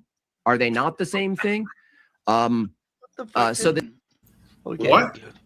Think about what he said. If one thing is downstream like, what does he mean downstream from another thing? Like, I'm downstream from what I did what I was yesterday? Am I downstream? Does he think? I wonder if he thinks he's not a vertebrate. He probably doesn't believe it. Yeah, I don't think he's got a backbone. I think he's a coward. I don't think he has a backbone now. He doesn't have a moral backbone. That's for goddamn sure. Yeah, there you go. Anyway, that's ridiculous. This problem when I press. The claim of evolution is that with enough accidental properties changing, the essential properties change. Accidental properties and essential properties are not terms that we use in evolution. I am sorry, JimBob. Sorry. Change. But you can't, that denies the definition of essential property. Yeah. Okay, but because we don't fucking care about that. Like, if it changes the essential property, who cares? It changes. Well, that's part of the evolutionary process. Let's take the statement, it changes. It changes. When you say it changes, this is funny. Does the identity of it, if it changes in any meaningful way, isn't it necessary that the identity, must maintain its identity? So if I say, oh no, obviously. I love when he tries to do metaphysics. It's just so funny. He's so cute. He's cute. In a shirt and everything, he's just cute. I think he's cute. I could hug him right now. There are other types of identity than Leibniz's, by the way. In philosophy as well, so it's not the only type. he doesn't understand how a thing can change and what we mean when we say a thing has changed. When your water boils, right, a thing has changed. Yeah. But the essential property of water is that it's not boiling? Or no, that's an accidental property. And it's like, what the fuck, JimBob? Yeah, I mean, just using the word change and identity in terms of Leibniz's law of identity is a misnomer as well. Yeah. Because if it's changed, it's not the same thing by that particular law. Yeah. So. Yeah. And he's the only one saying the identity. He's the only one that's used that word so far. So due to the fact that JimBob has no way to account for the data and no evidence to back anything up, he's got to like try and poke holes in evolution. And another thing he can do is he can try to attack your very ability to know things. And a really easy way to do that is to just spew bullshit until everybody's fucking confused. There's no fucking clue what you're talking about. And they just go, wow, like Joe Rogan, and assume you're right because you were able to babble until they got confused. Joe Rogan would be so impressed with him. He should have him on. He would be impressed with JimBob. Stop giving them ideas, Mike. I'm going to revoke your privileges. He'll be on soon because he had somebody else on, didn't he? Like he had one of the other Ortho Bros on. He's pretty hairy. He's pretty hairy to be on Rogan's show, though. We're losing the ratings battle. Does Rogan like more? Yeah, he likes the shaven look. I don't know. I'm not sure. He doesn't. He doesn't care. People on? No, he's always looking for guests because they're running out. He's getting a bit of a slammy. I'm sure that it's probably in JimBob's future. I'm sorry, Austin, but I mean, fucking good luck to him, right? Like he's out here trying to fucking farm views for money. Money. That's what other people are doing. What the hell? You know, who gives a shit anyway?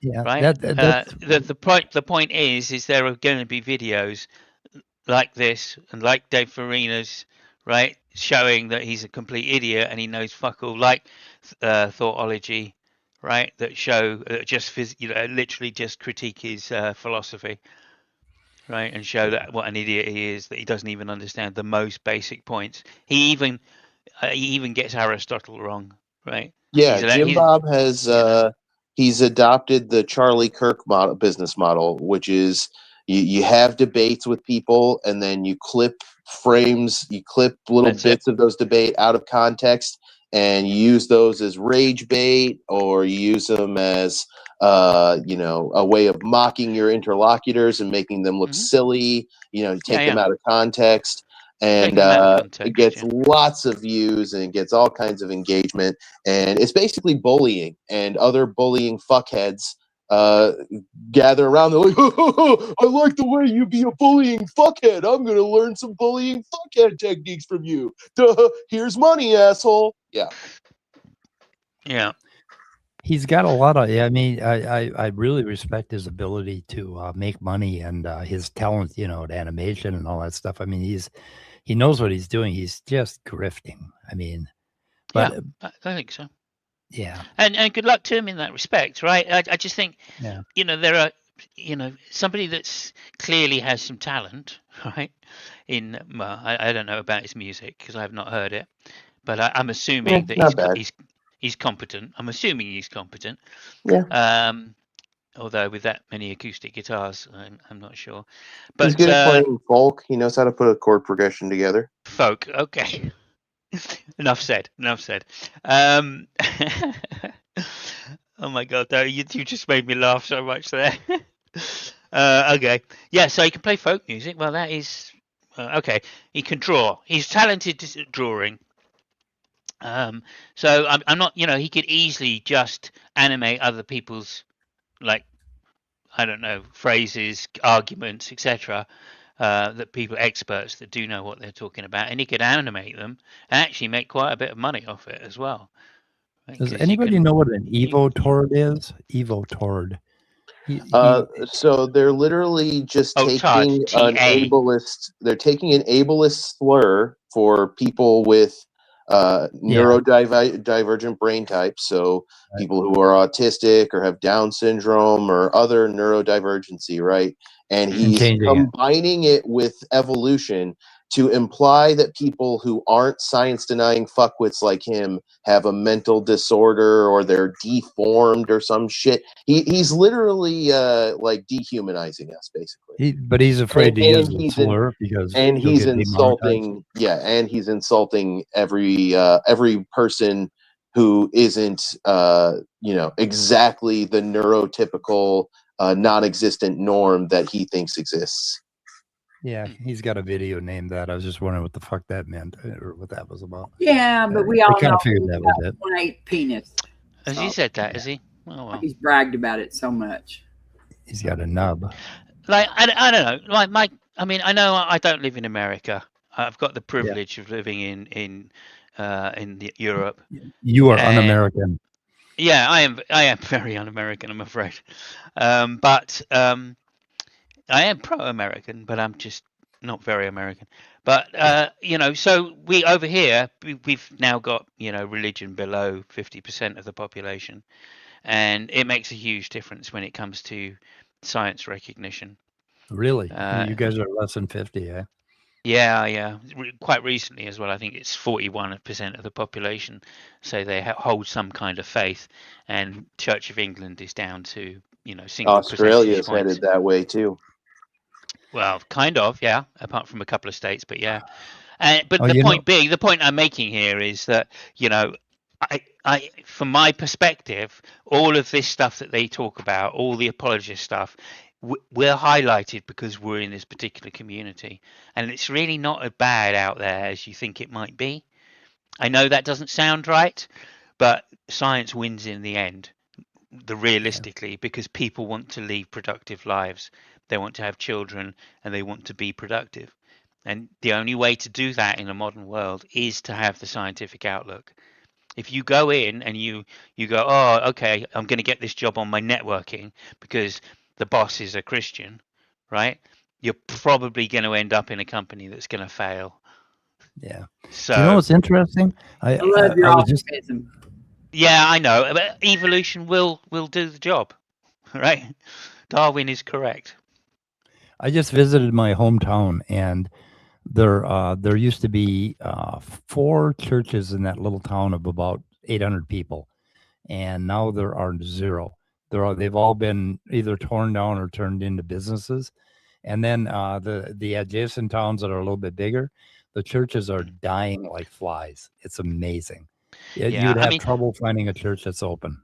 DeFreak says JimBob is watching this and laughing.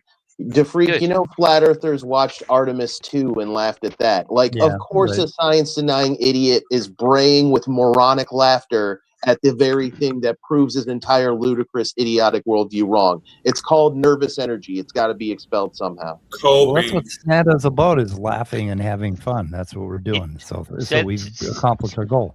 Say that again, Scott. Coping. It's called coping. Coping. Yeah.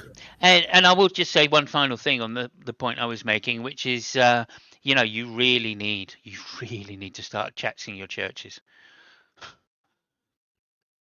Start taxing them, yes. Yeah, yes. If you want a healthy economy. Oh, fucking A. Oh, no, actually it wouldn't work because the churches are dying here. I mean, they are really consolidating, and there's a ton of people that are going to these non-denominational churches that are welcome secular people as well. It's really interesting. Taxing them will help them die faster. Yeah. And it also give a boost to the economy as well.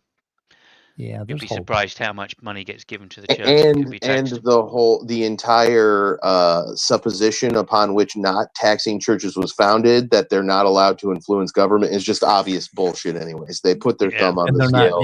They have violated that. Yeah, they have violated that so badly. Anyway, that's just my kind of external kind of viewpoint. Yeah. Okay. Rebekah, I remember. If we want to make money, we need to tax cocaine. The United States would just make a fucking fortune. None of us would have to pay taxes. They've made an assload off of legal weed. Yeah, I know. Yeah. Yep. You changed, right?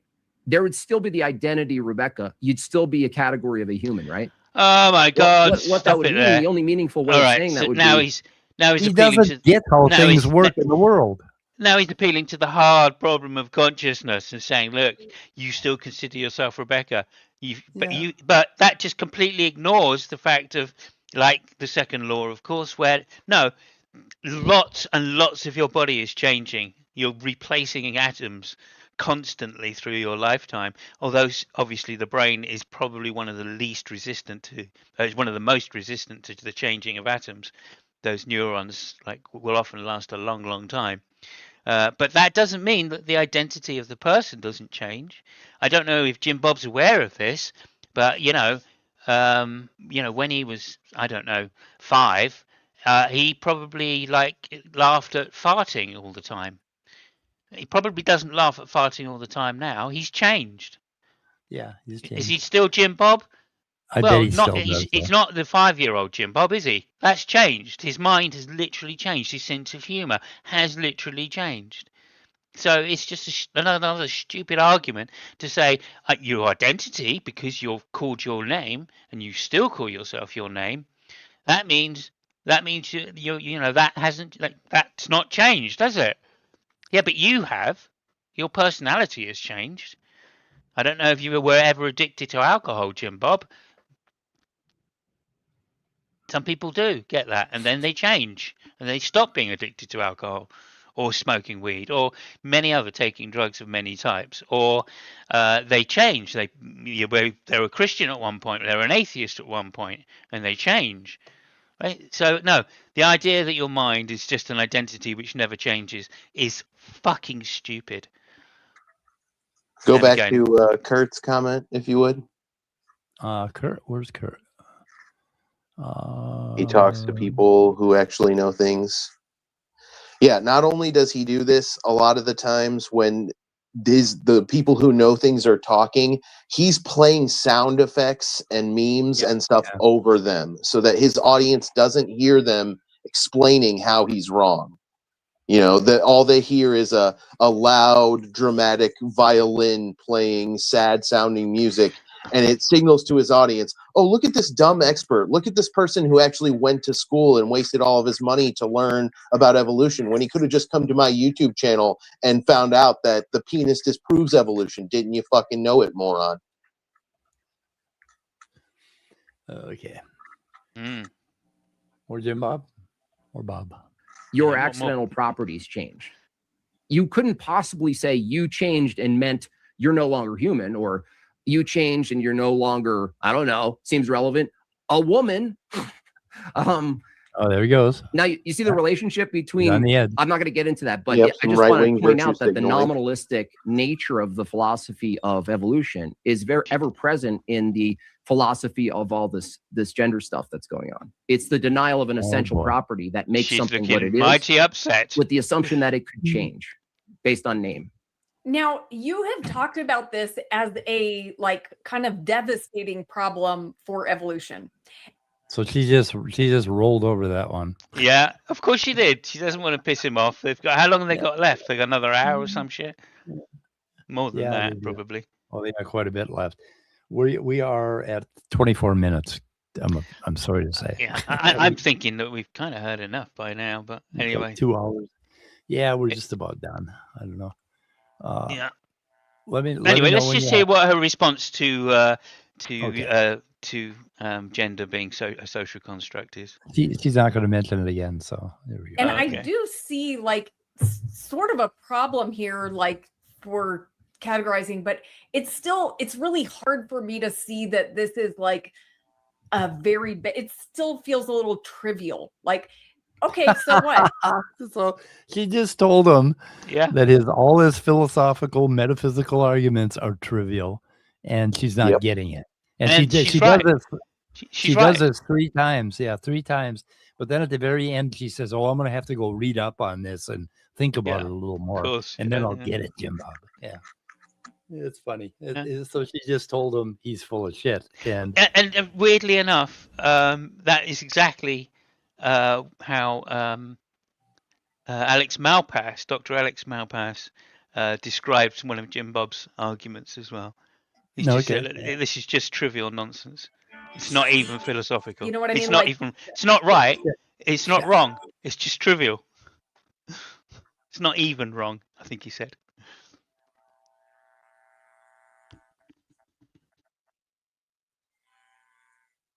Go ahead. What's happening? What's happening? I had a phone call. Play. Oh, play.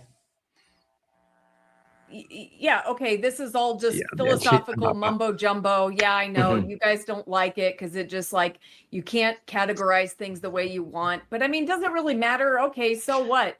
It changed identity. Doesn't really matter. I mean, if there's it's a contradiction.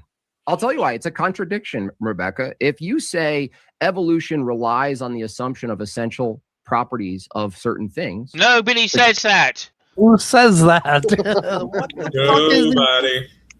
Nobody says Once again, that. we're getting back to the Odyssey. Nobody. Ask him. We need to ask him to give us a textbook where it says this thing in it. A biology essential properties and accidental properties. Yes. Because the only thing I remember my biology textbooks talking about is like how organisms produce more offspring than can possibly survive and reach reproductive age themselves, and they have to compete for limited resources, creating a sort of selective force, like you could almost call it like a natural selection type thing.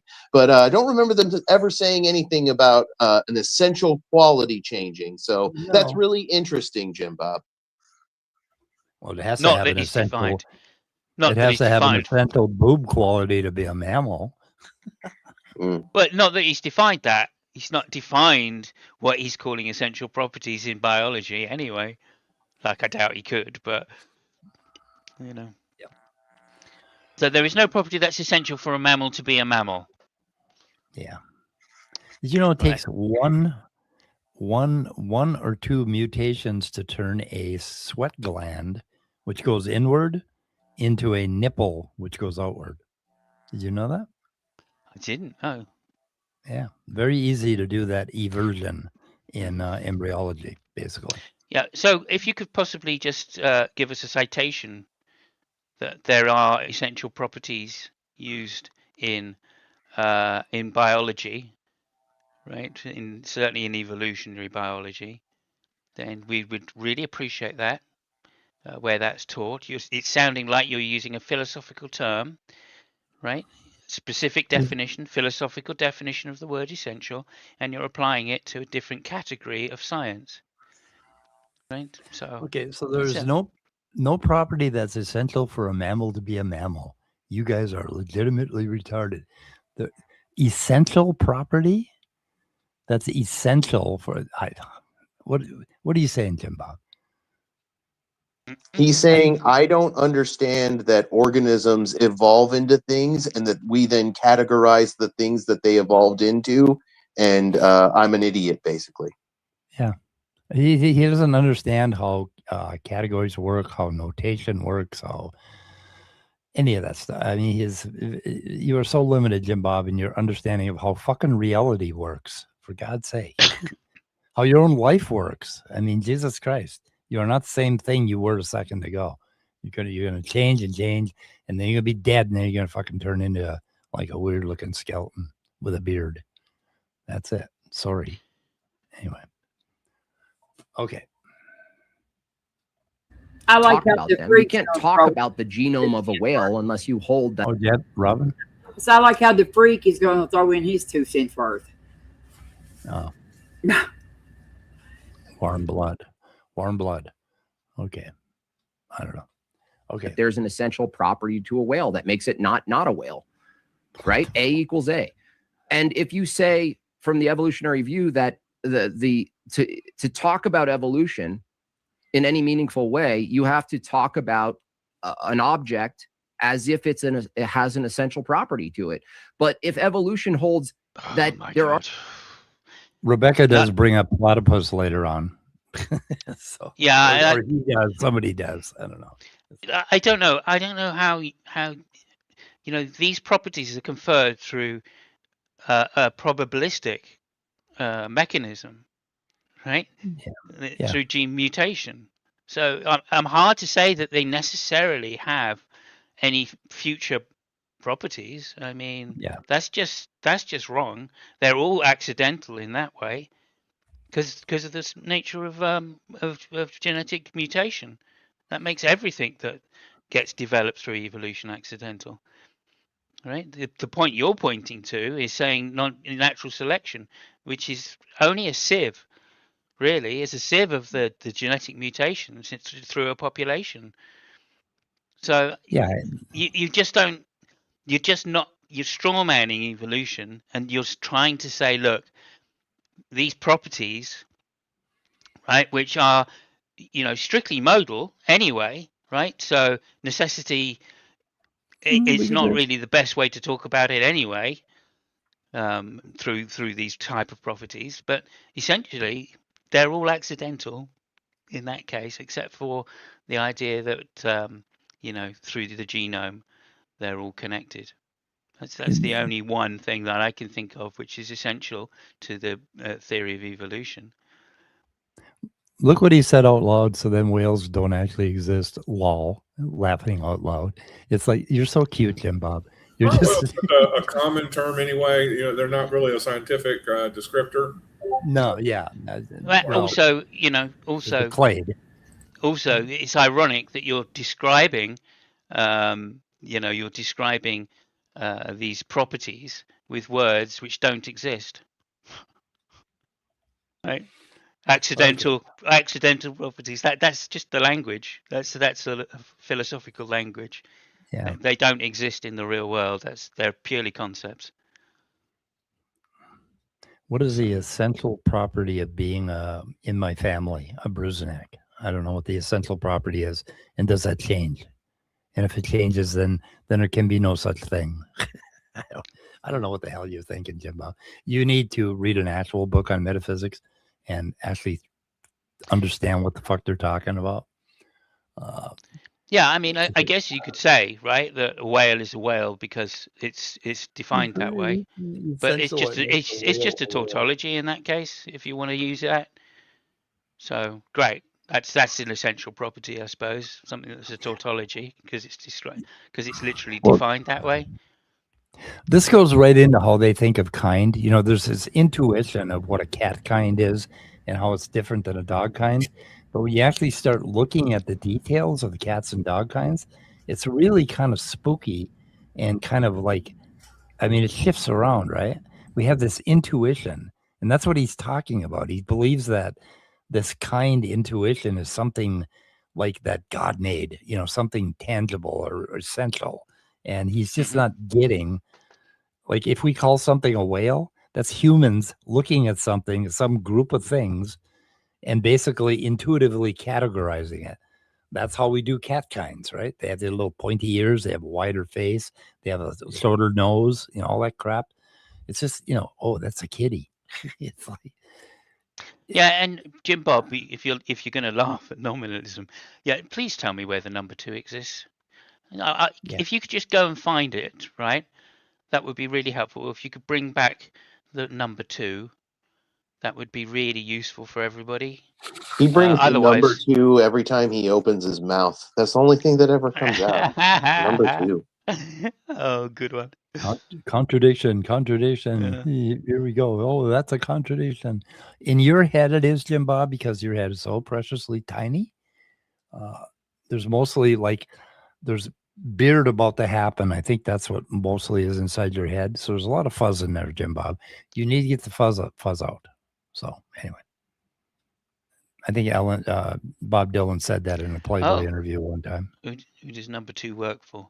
That is a good question. Yeah. What is that? Who does the number 2 work for? Yeah. Oh yeah. I guess in JimBob's case, it would be. I hear 2 is the loneliest number since the number 1. Oh.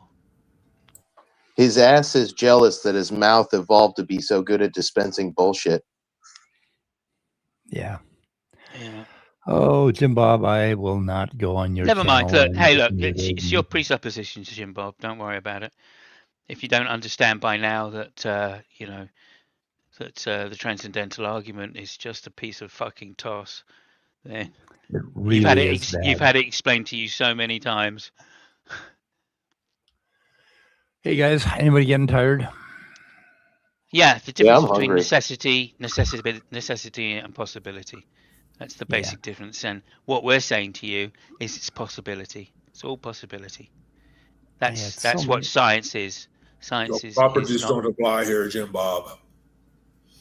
But they don't. They're not some rigid hierarchy which must be fulfilled by the name of some fictitious megalomaniacal monster that you made up. We'll just end with one thing here from Rebekah, because I think this is kind of interesting, important. Connection before, but it is really, I think the reason that I care about this is because to me, God has given us, people say there's no evidence for God. Well, that's because they've been trained in evolution. Nobody says God that. gave everyone evidence for his existence by what he made.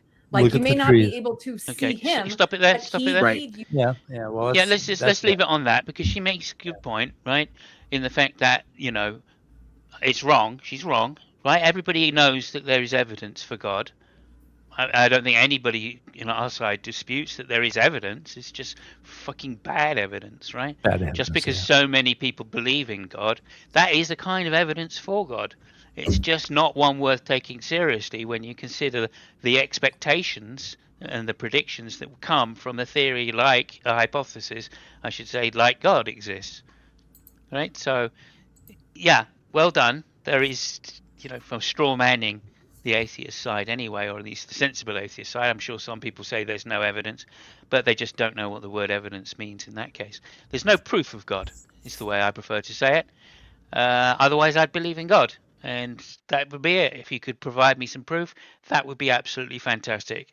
I'm open-minded enough to say, yeah, great. If you show me the proof that God exists, then I would be compelled or convinced to believe that God exists. Worshipping might be another point.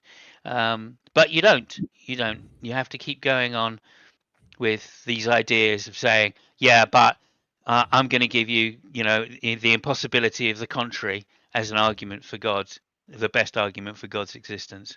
And when somebody says something is ignorant of that in philosophy, then I know they not only don't know philosophy, they also don't know logic. So But you see what she said here, basically out loud. She said, evolution destroys her evidence for God, and she has no other evidence for God to rely on. So if evolution, it really pisses her and Cornelius Hunter off and all the rest of them, that no matter what they come up with, evolution has a mechanism and an explanation for it. And we're explaining away her only evidence for God. It's the only goddamn reason that she can find, because she can't give us anything else. And it makes her and JimBob and DeFreak also, nervous and pent up about it, that this is their behavior. This is what they do. They come to the internet and spew this nonsense and pat each other on the back to make themselves feel better about choosing myths over reality. And Vesuvian doppelganger too, yeah. I mean, it still confuses me to hell, because, here we are in the real world, and they're sitting on a computer, talking across the world, right, through scientific endeavor, right? If J.J. Thomson hadn't found the the existence of the electron, who knows where we'd be, right? So, there has been an evolving, I'm using the word specifically, an evolving understanding of how the world works through science, through this process of science, exactly the same process that Darwin went through originally in 35 when he started, and came up with the process that he believed was true, called evolution, right? Through natural selection, and that I'm not projecting at all. And that just means, right, that you're sitting here using the very tools that rebut you. Exactly. Right. And that's the ironic thing. So when you try to do this philosophical gotcha argument about grounding, especially when you're doing your pre-sup bullshit, right? We're just laughing at you, because you're doing it on a machine which science has literally spent 200 years developing.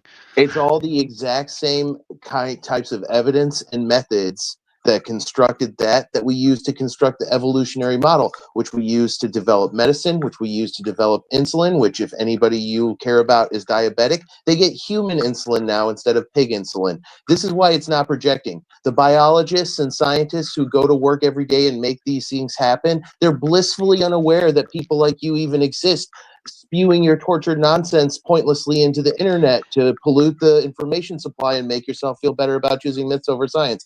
They have no idea you're even there for the most part. And the few of us who do are just kind of like chuckling at you bemusedly and trying to explain things to you. And we know you're not going to accept it. We don't need you to accept it. We don't need you to admit the truth anymore. We know you're never going to admit the truth because just like Rebekah, you need this to not be true for your religion, for you to be able to hold on to your religion still. So we know what's up. We don't need you to admit the truth. We do want to try and make you sit in your contradictions, though. We really don't want to keep constantly explaining and defending to you, but you don't even have a position for us to question. So that's basically all we really have with you. So, yeah. Okay. And also he says how making a phone is based on being able to manipulate actual physicality. Exactly. And physicality, right? Phones are based on physicality, physics. And guess what else is based on physics? Evolution. Yeah. You're literally refuting yourself. A science denier hears, 270 fields of science, overwhelming mountain of evidence supporting it, and goes, weak. Yeah. Buddy, if that's weak, then what you've got supporting the Bible is weak squared. By weak squared, we mean circular. Yeah. We're wrapping up. Anybody have any final? Yeah, look, thanks for engaging, JimBob. We appreciate that at least, and thanks for giving us some extra views. Yeah. I'm sure we'll get some more views for you. And I have an outro, by the way. So if you, I do. If you'd let me tell me when you want. Oh well, I'll put it up on the screen and you play it when you want. Okay. Okay. Yeah, Mike. I want you to. I want to talk to you like in the back when we get done. Please. Okay. Okay. Oh, no, you're going to give me a talking to? You're going to give me a talking to? No. Okay. No. Mike needs a talking to, so don't worry about that, Robin. He needs a talking to. Okay. Simons, I'm waiting for you. Yeah, you just give me a second. Okay, there, I've got it. You're just going to have to just bear with me because I just... Oh, dear. Okay, here it goes. Let's get in there. I'm getting there. I'm getting there. I'm going to screw up playing it. Okay, hang on. No, you're not. It's going to be easy. I'm going to play it. You're just going to share it. And if I go back here, and then I go here, and then I go share screen, and then I go application window maybe. Yep, there it is. I haven't labeled it up and everything. Tell me when you want me to play it. Okay, so after we play it, we're just going to sign out. So I want to say goodbye, cruel world. But let me see here. Okay, if I add the stage, what'll happen? Should I make it big? There it is. Yep, make it big. And it's only 11 seconds long, so get ready to finish the stream. I couldn't make it big. What happened? Make it big. Okay, full screen. Okay, I got to go here. I think I got to go here, and then I got to go here. Yeah, there we go. It's big. Okay, goodbye, cruel world. Bye, everybody. No sound? Oh, no. And we're out.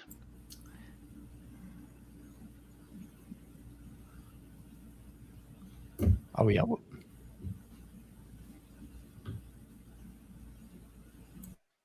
We're out.